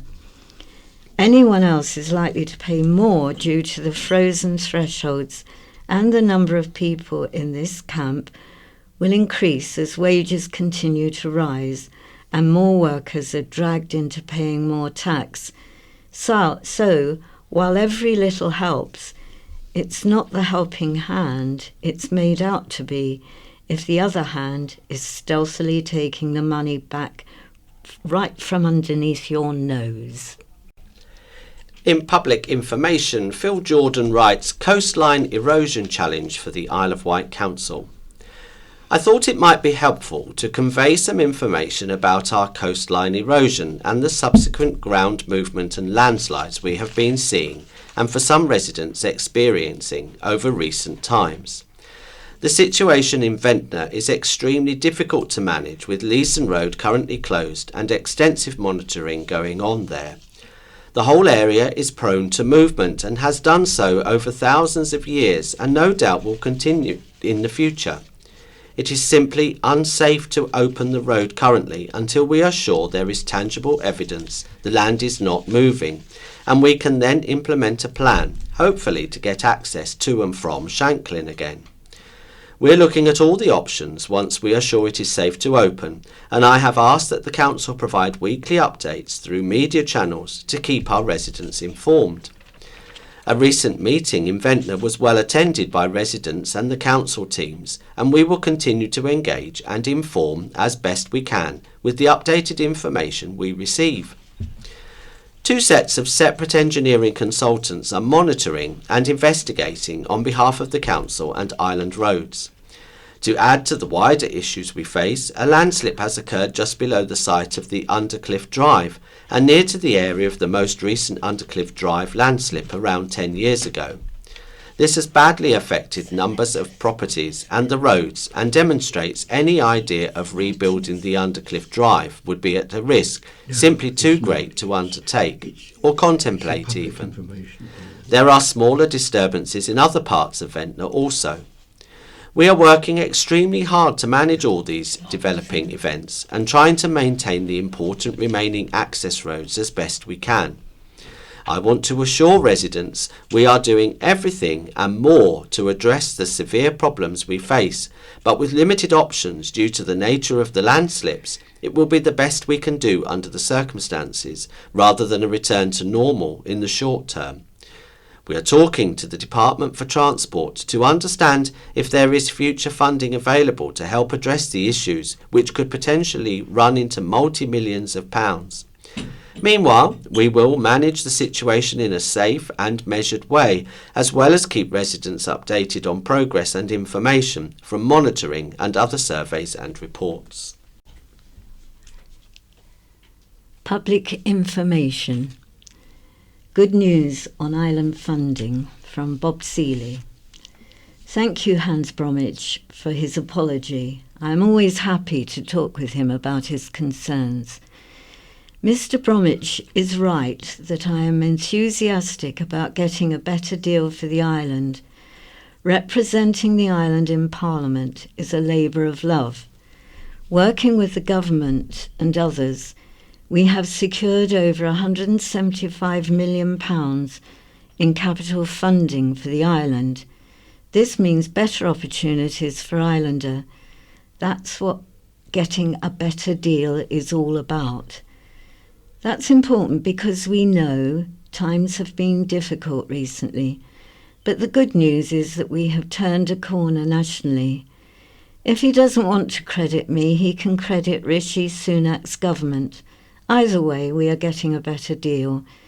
My loyalty is to the island, always has been and always will be, and I will always be the island man in Westminster, not the other way round. In his letter to the CP, Peter Shreve implies that the Conservatives have made cuts to real terms funding for schools. This is untrue. School spending is at the highest ever level in real terms and in real terms per pupil.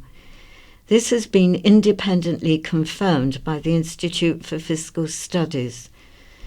The spring budget also allocates an additional £105 million to build new special free schools. On the island, the government is already funding a new special educational needs free school. This will provide more local SEN places and help to keep families together. The reasons why we have increased funding is that we know inflation has eaten into head teachers' budgets. We have increased funding to support those very teachers.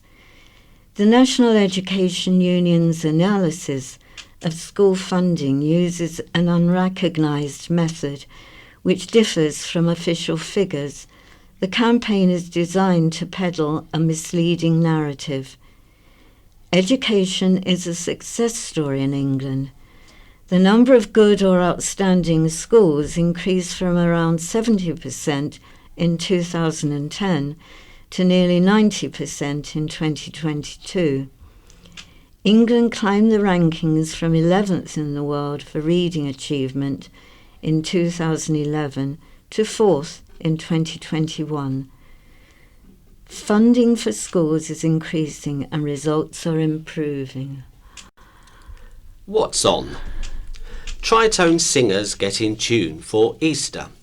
Tritone singers are preparing for their next performance, which will feature varied choral works from the 16th to 20th centuries. Included in the programme is Bird's Mass for 4 voices dating from 1592. It's also a chance to hear Frank Bridges' Easter hymn from 1912 and Tippett's Spirituals from A Child of Our Time from 1939 to 1941.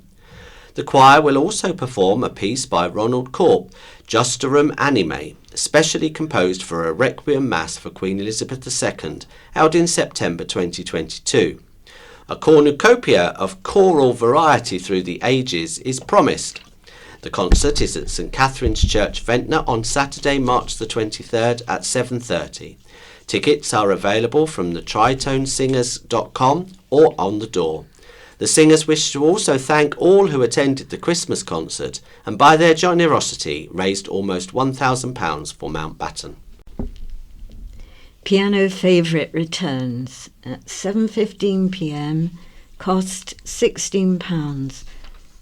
The Isle of Wight Symphony Orchestra in concert featuring guest piano soloist Viv McLean at Medina Theatre, Fairley Road, Newport. Don't miss the boat for Island Murder Mystery. New Church Drama Group is inviting audiences to book tickets for the craziest ferry crossing ever next month. It is staging the premiere of Murder on the Midnight Ferry at New Church Community Hall on Friday, April the 12th and Saturday, April the 13th, with a Sunday matinee on April the 14th. The drama group, which has been running for more than 40 years, will be returning to New Church Community Hall for the first time in nearly 5 years.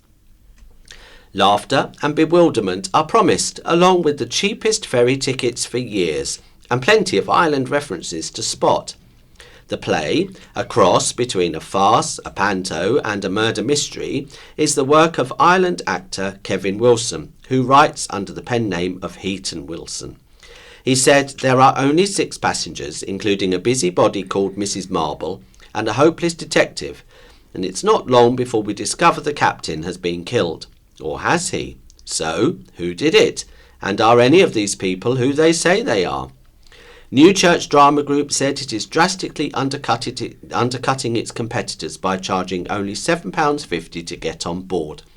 Kevin said, "We hope island ferry operators will forgive us for claiming that our ferry will be leaving on time. So please book early so you don't miss the boat."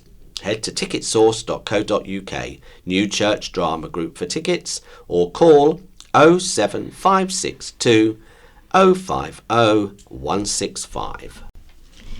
Memorial concert for band chairman.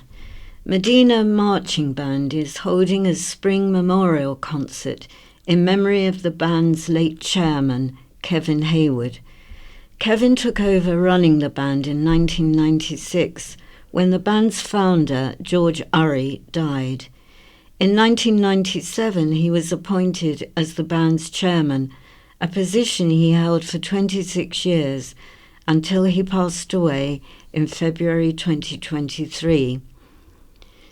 The band will be playing some of Kevin's favourite tunes, along with other popular tunes and music from the big screen. They hope to see lots of people there to celebrate Kevin's life and pay tribute to all he did for the band and what it achieved under his leadership. The concert will be next Friday, March the 22nd, starting at 7:30 p.m. at Christ the King College. Tickets are £10 per person. They can be purchased. Call 07837 792 518.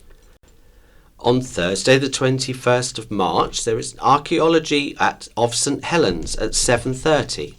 This is a talk on the archaeology of St Helens by Dr Ruth Waller, hosted by the St Helens Historical Society, St Helens Community Centre in Guildford Road. You can call 07980 467 982. Tuesday the 19th of March from 1800 to 2000 hours, Southern Water Pathfinder drop-in session cows.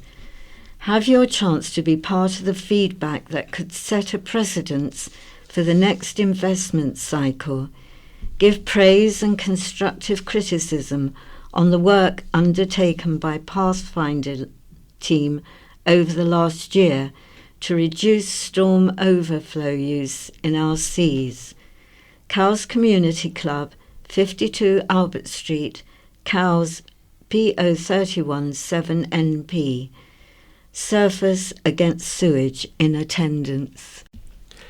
In letters now, Peter Shreve, the Assistant District Secretary of the Isle of Wight branch of the National Education Union, writes, "Budget woes for education.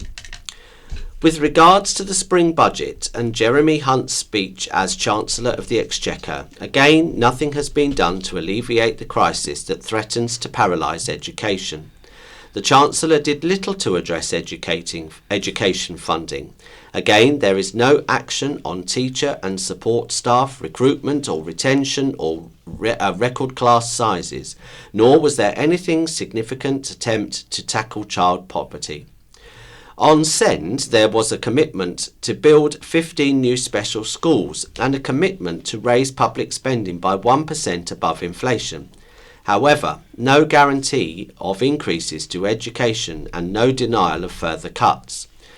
Watching the Chancellor's statement reminded me of Punch and Judy, except the Chancellor was beating long-suffering public services with his cudgel, while screaming, "That's the way to do it." In October, the Prime Minister said the education was the best economic policy. Jeremy Hunt wants a high-skills, high-wage economy. Both have failed to invest sufficient in education. Both have failed to deliver what everyone accepts is needed. That's not the way to do it. The inescapable fact is that 77% of Isle of Wight schools have less funding in real terms than in 2010. The Chancellor's message is to just keep doing more and more with less and less. That's not the way to do it. We'd love to hear from you. Oh, you don't need this bit, that's send your letters. Council debate was a shambles. In your article last week, you reported that the decision to approve the building of 70 houses on a greenfield on the outskirts of Shalfleet had been described as crazy. As residents, we agree and think the public should be made aware of the shambles that was the Isle of Wight Council's Planning Committee's debate and decision. On a split vote, decided by the committee chair's casting vote, the committee approved this controversial application, even though Island Roads recommended it should be refused, and it is against the wishes of residents, the parish council, the MP, the National Trust, and even the owner of the small village shop. There were over 90 objections and no letters of support. Those who voted in favour foolishly believed that these houses would help to alleviate the need for affordable housing on the island. They won't. They will be too expensive for islanders and go to people from the mainland. 24 cheaper houses have already been built on this field, which the landowner said was to meet local need for affordable homes, but only 3 of them went to islanders. The committee also ignored the fact that the antiquated sewers linking the site to the pumping station and the treatment plant can't even cope with the existing houses. Since the first 24 houses were built, residents have regularly reported raw sewage coming out of manholes in their gardens and in the roads, together with discharges into the nature reserve of Newtown Creek via the river Corbourne. There is nothing in this application which addresses this disgraceful situation. In addition to saying it was crazy, Councillor Price said it would be bonkers if the development went ahead without a footpath to access Shelfleet School, and it isn't possible to create a footpath because the owner of the adjacent land, who also opposes the development, has refused to have a path on his land. So this development represents an environmental disaster in an unsustainable location which will do nothing to alleviate the island's housing needs. So yes, it's crazy, it's bonkers. It's time the planning department started listening to islanders. Puzzled, writes A. Blackburn from Cowes. I was a bit puzzled by the comment from Councillor Price regarding the development at Shelfleet in the county press on the 8th of March, calling the 70 houses on farmland crazy, but thought it fine to build over 100 houses on a site between Northwood, Gurnard and Cowes on Greenfield site. I was surprised at these plans getting passed with all extra stress that this will cause to local services, also when lots of complaints against the plans from local councils, local people, even Mr Seeley, yet still it gets passed by a few councillors. I see the developer is allowing a green area. It may have escaped their eyes, but it is a green area. Could not have been treated any better. We keep hearing from both the media and government complaints about our NHS, but that can't be further from the truth. I've just spent 2 nights, 3 days in St Mary's Hospital, Alveston ward. I could not have been treated any better during my stay. Yes, I had been on a waiting list for my hip replacement, but once I had my pre-med, everything moved very quickly. The hospital staff could not have been more helpful. The nursing staff in my ward, the anaesthetist, Mr Millington, the surgeon and the theatre team and the physios. So to one and all, many thanks. It seems so little to a wonderful group of people, but I appreciated everything you did during my short stay with the wonderful NHS staff. Special thanks to Nurse Truly and Physio Liz for your help after my operation. Love and hugs from a very happy patient. Alexandra Hopkinson Woolley of Bembridge writes, just vote for the best candidate. Talk of tactical voting is misguided. County Press, 8th of March. We need representatives who are independently minded, intelligent and intent on helping the island rather than themselves. We had such a one when Steve Ross represented us. We should vote for the best candidates. The present House of Commons sounds too often like a mindless rabble. We want some minds there, members who want positively to cooperate rather than negatively jeer at their opposite numbers. Islanders will lose out over new tax. It is interesting hearing second homeowners planning what they will do before next year when the doubling of council tax kicks in.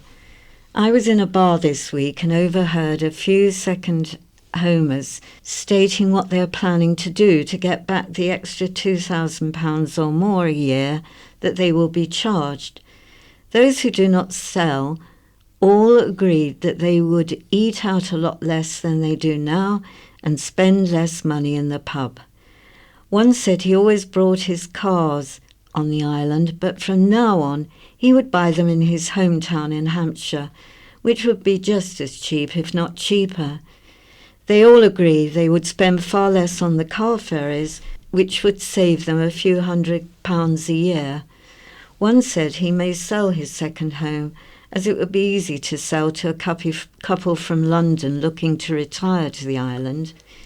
If thousands of second homeowners did that, the ferry companies would lose a huge amount of business, and the GP surgeries, hospitals and dentists would become even more overstretched than they are now. Also, there would be far less work in the winter for people looking after the second homers' properties in their absence. One said he has about 30 friends and family visiting each year, all who spend a lot in restaurants and attractions, and if he sold his place to a retired couple, that number would be halved at a stroke. Listening to these conversations made me think if thousands of second homers all took similar steps, the loss to the island would be huge, with the big losers being the restaurants and bars, the ferry companies, the cafes and gift shops, and those struggling to see their GP or dentist or on a hospital waiting list. I hear some argue that properties will be freed up for islanders, but property experts say this is not true, as the sort of properties coming on the market will not be suitable for low-income families, but most attractive to pensioners on the mainland looking to live here. I have heard that some restaurants say they get more than half of their winter business from second homers, and without them they would have to close. So while the council will gain from the extra money it collects, it will effectively be the islanders that will be paying for it, not the second homers. Let's hope next year the losers remind their councillors what they voted for and see how they feel when businesses go bust and islanders struggle to get medical services. They will also need to ask them what else they have done to alleviate the housing and employment shortages when this strategy fails. This is a letter from Whitelink. Dear stakeholder, thank you for taking part in our focus groups on NHS travel. Here is an update on how we are taking action following our discussions. Fares for mainland travel for NHS appointments. We have already introduced a cap on the maximum fare for islanders travelling to the mainland for NHS appointments. Patients will not pay more than £70 for a return trip, that's £35 each way. However, the existing 50% discount still applies, so if the fare is cheaper than £70 return, you will pay less than £70. We have received much positive feedback on this decision. Our specialist advisors at the Whitelink Contact Centre will help you find the right sailing at the best price if you ring 0800 093 8236. This is a designated phone line for NHS patients and people who require assisted travel. Improving information on NHS travel on our website.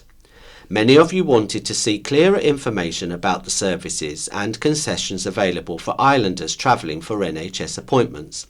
We have improved our website, www.whitelink.co.uk, and added a tab on the home page. We hope this will make it easier for everyone to find the information they need, together with the lowest possible fare. Closer working with patient groups. We are talking with Wessex Cancer Support and Daisy Chains about how to work more closely together and how to make the travel experience better for people using our Fishbourne to Portsmouth Ferry St Clair. We have already met with senior representatives of the ambulance service to make sure we are working together as efficiently as possible, with priority travel for ambulances in both directions whenever possible. We are also talking with other groups on the island to understand the specific needs of other patients who travel with us. Examples of this are autism inclusion matters and the Veterans Hub in Ryde. We have also been proud to work closely with Sight for White on a project that enables visually impaired passengers to scan a QR code either at the terminals, with the current exception of Yarmouth, or online to find out more about their journeys with us. And it's goodbye from Francis. And goodbye from Morris. The BBC In Touch programme follows. There is no scaffolding news this week. BBC Sounds. Music, radio, podcasts. In Touch is at Stormont, the impressive Belfast home of the Northern Ireland Assembly, now back in full operation after 2 years of political stalemate, when much of the work of the Assembly ground to a halt. Well, back at work, but with much clearing up to do of matters which affect ordinary Northern Ireland citizens. Later, we're going to be looking at how public and community transport has been affected for visually impaired people.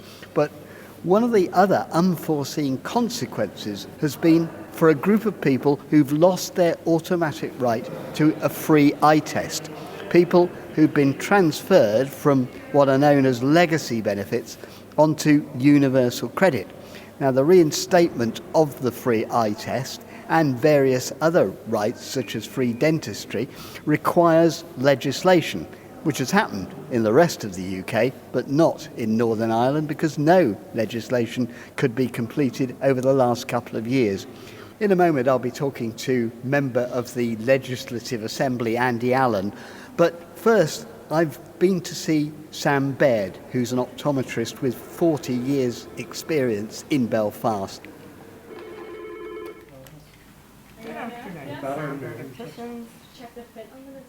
The RNIB say that 50% of all conditions that cause blindness are picked up in routine eye examinations. Things like glaucomas, all the dystrophies, all of the issues where we are the first line of defence, the first line of diagnosis. I'm certain that there are people that will have significant sight loss because they've not had the earliest diagnosis of their visual problems. The people on Universal Credit now are required to fill out a 22-page form, and they have to wait 6 to 10 weeks before they get word back as to whether they are entitled to help or not. We're sitting in a room where eye tests would take place, and I've got the form here. I mean, just give me an idea of what this involved and what would happen if a visually impaired person were trying to fill it in. It's all to do with how many people are living in the house, what funds are coming in.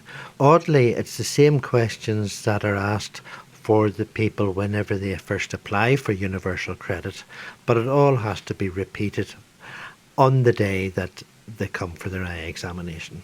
A visually impaired person could not fill this in without significant help. I mean, presumably people don't know about this form. I would imagine that if they were somebody who thought they needed an eye test and were on benefits, would they have any idea that they needed to fill this form in?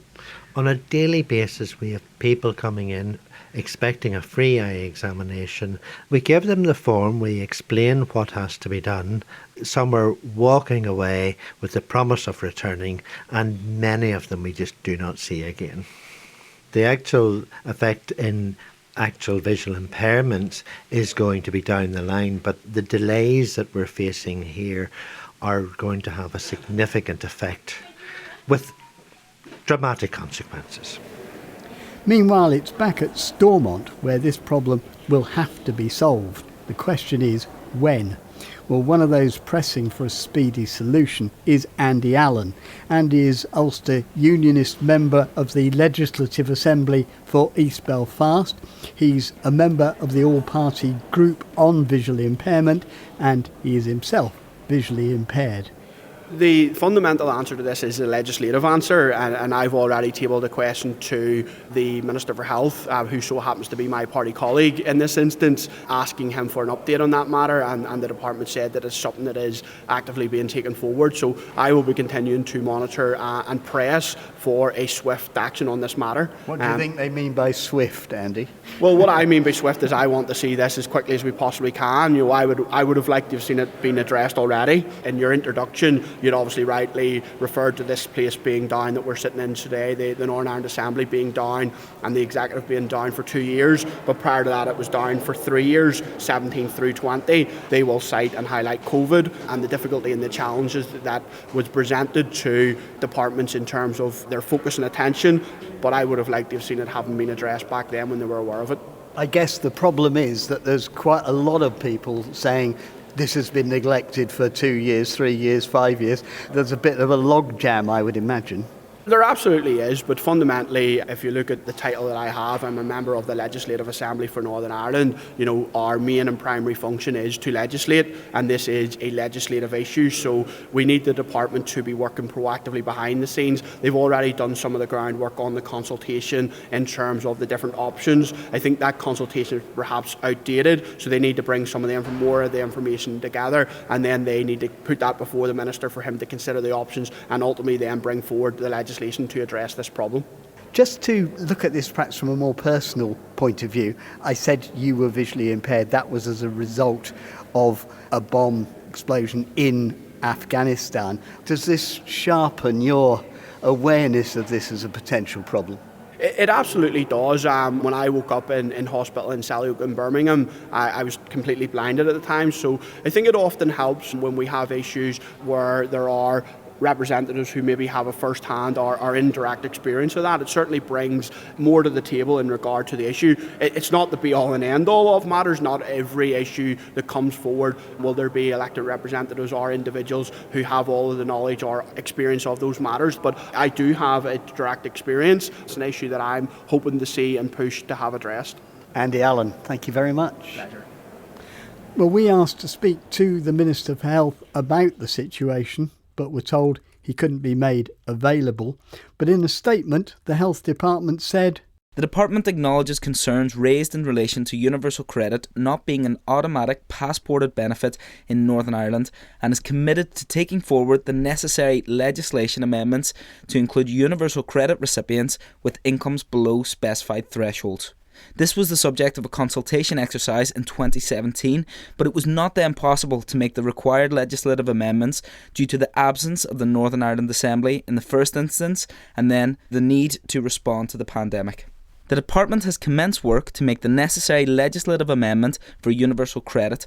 We are also reviewing the interim measure to see if it can be improved by reducing the additional burden placed on individuals who have migrated from a legacy benefit onto universal credit." The problem is that while all this drags on, people who need them may be putting off having eye tests altogether. In reality, we don't know who the victims of this are yet. If they're unknown, they're invisible. Another sector hard hit by the absence of an operating government in Northern Ireland is transport, on which many non-driving visually impaired people depend to get to work, to travel to essential health and social care services, or just have a social life. The tech fair in Belfast, which we covered last week, was almost halted by the effects of a bus strike called off at the very last moment. And then there are community transport services, vital because of the very rural nature of much of Northern Ireland, affected because the increased funds they needed to run couldn't be approved. Miriam Cuthbertson is a sprightly 84-year-old who relies on community transport, i.e. minibus or private cars driven by volunteers, to carry on a full life. I live in County Fermanagh and I live out in the country. There is a town closer to me called Irvinstown, which is 4 miles away, which would have Ulster bus transport and all that, but I'm 4 miles from that town. And because I'm very visually impaired, I can't drive. I would have to get some transport to get there and get back again home. So the community transport system is vital to you? It's extremely vital to me. It's invaluable. I use it twice a month. Every other Friday, I go to the RNIB group, and I've been doing that for the last 10 years. I use it very frequently into my health centre in Irvinstown. I use it for other purposes as well as going to the RNAB group. Now, about a year ago, users like you were warned that the service might have to be cut or even taken away. Oh, it was such a shock. It was just terrible. It would have had a large effect on me because it would have left me very dependent on, well, I don't know who, because my family are not in a position to do trips for me at any time of the day because they're working. I just don't know what would have happened. Because the Northern Ireland Assembly is up and running again, we're hoping that everything will stay stable. I hardly want to think about it because I wouldn't like to lose that transport. Miriam Cuthbertson. Well, Jason Donaghy is chair of the Fermanagh Community Transport Service. He came hot foot from a meeting with the Department of Infrastructure about future funding to tell me about the struggles he's had during the Stormont stalemate to sustain the service. Year on year, we've seen a reduction in our funding despite the need rising year on year. My worry personally, and as an organisation, as Fermanagh Community Transport, as a sector in Northern Ireland, we feel that people with visual impairment and with other disabilities are being forgotten about, especially within the rural areas. And a lot of the debate and discussion focuses on those big projects, on that industrial action. But community transport, which is an absolute essential lifeline, it's not about the nice things, it's about the things that get people into life, the basic and essential services the rest of us take for granted. The opportunities for that are diminishing year on year. Can you explain why it's so crucial, particularly in areas like Fermanagh where you operate? Fermanagh is a deeply rural community, in fact probably the most rural in Northern Ireland. Our public bus service, by nature of public bus services, just simply isn't tenable or viable in a deeply rural area.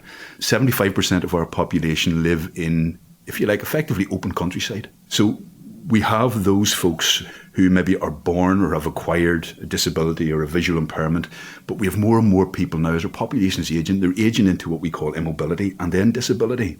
And in that, there's quite a number of people, macular degeneration, cataracts, and we're seeing more of those folks coming through. If those folks need to get a simple GP appointment, a hospital appointment, it's either us or a really expensive taxi journey, which for many people can account for potentially their weekly budget or a large proportion of that. And what that means is, do they heat or do they eat? Can you also explain just how much money has been taken away, how much you've lost in recent years? From 2016, our funding has been cut by 35%, and that's not accounting for inflation.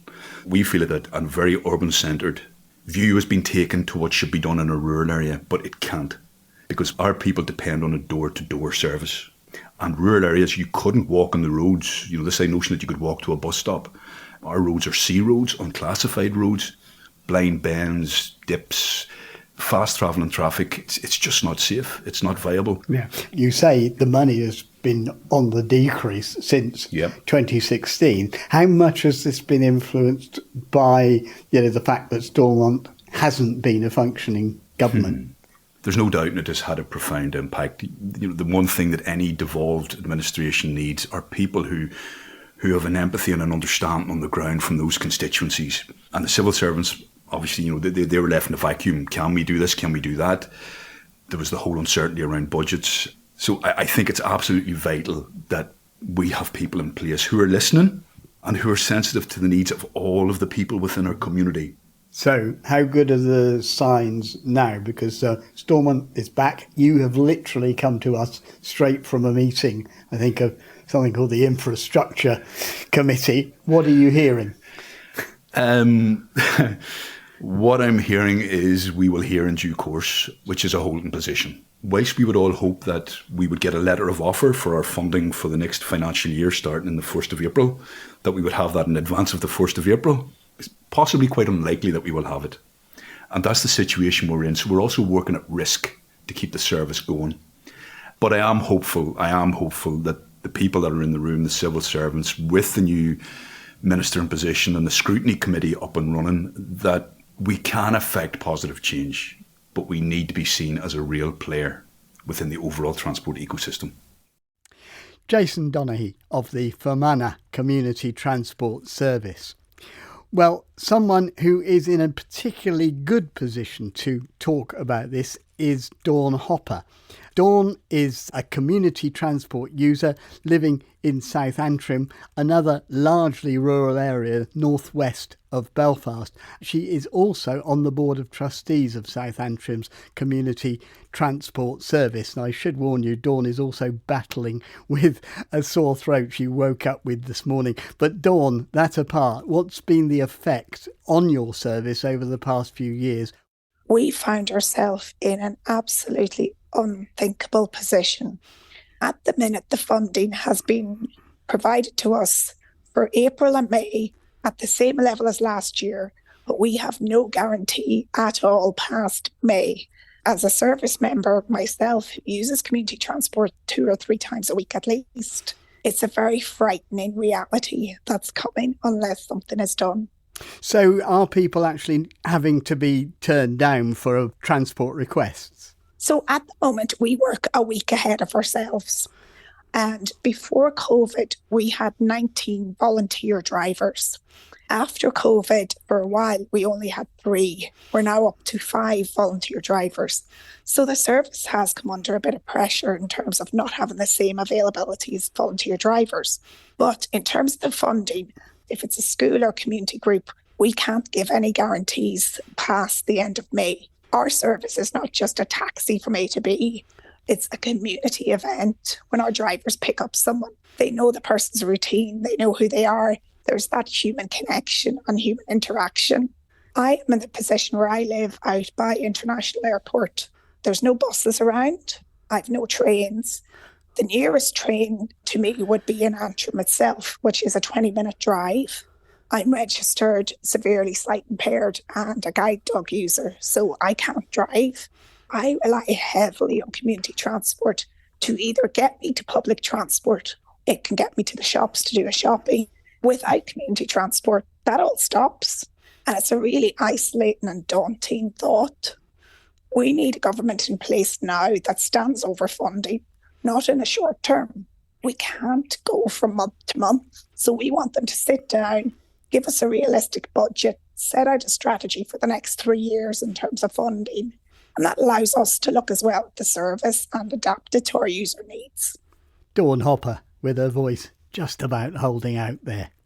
Well, we initially asked to speak to the Minister for Infrastructure, but again, we were told he wasn't available. But this is what the department told us in a statement. The Department for Infrastructure has been underfunded by over a decade of Tory austerity and cuts. This has resulted in constrained budgets and a minimum level of services across departmental areas. In the absence of an agreed budget for the coming year, funding for rural community transport partnerships has been agreed for April and May 2024. The Minister recognises the importance of community transport to those who have few, if any, travel options in rural areas and the value they attach to it. He will engage with executive colleagues on agreeing a budget for the incoming financial year and will be seeking support for this service. And we'll continue to monitor those stories from Northern Ireland in the months ahead.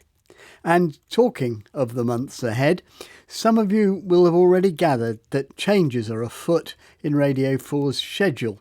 As far as In Touch is concerned, from Tuesday, April the 2nd, the programme will begin at 8:45 in the evening rather than 8:40, meaning that we now have a 15-minute slot.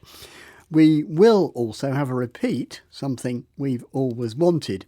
It'll go out at 5:45 on Saturday mornings.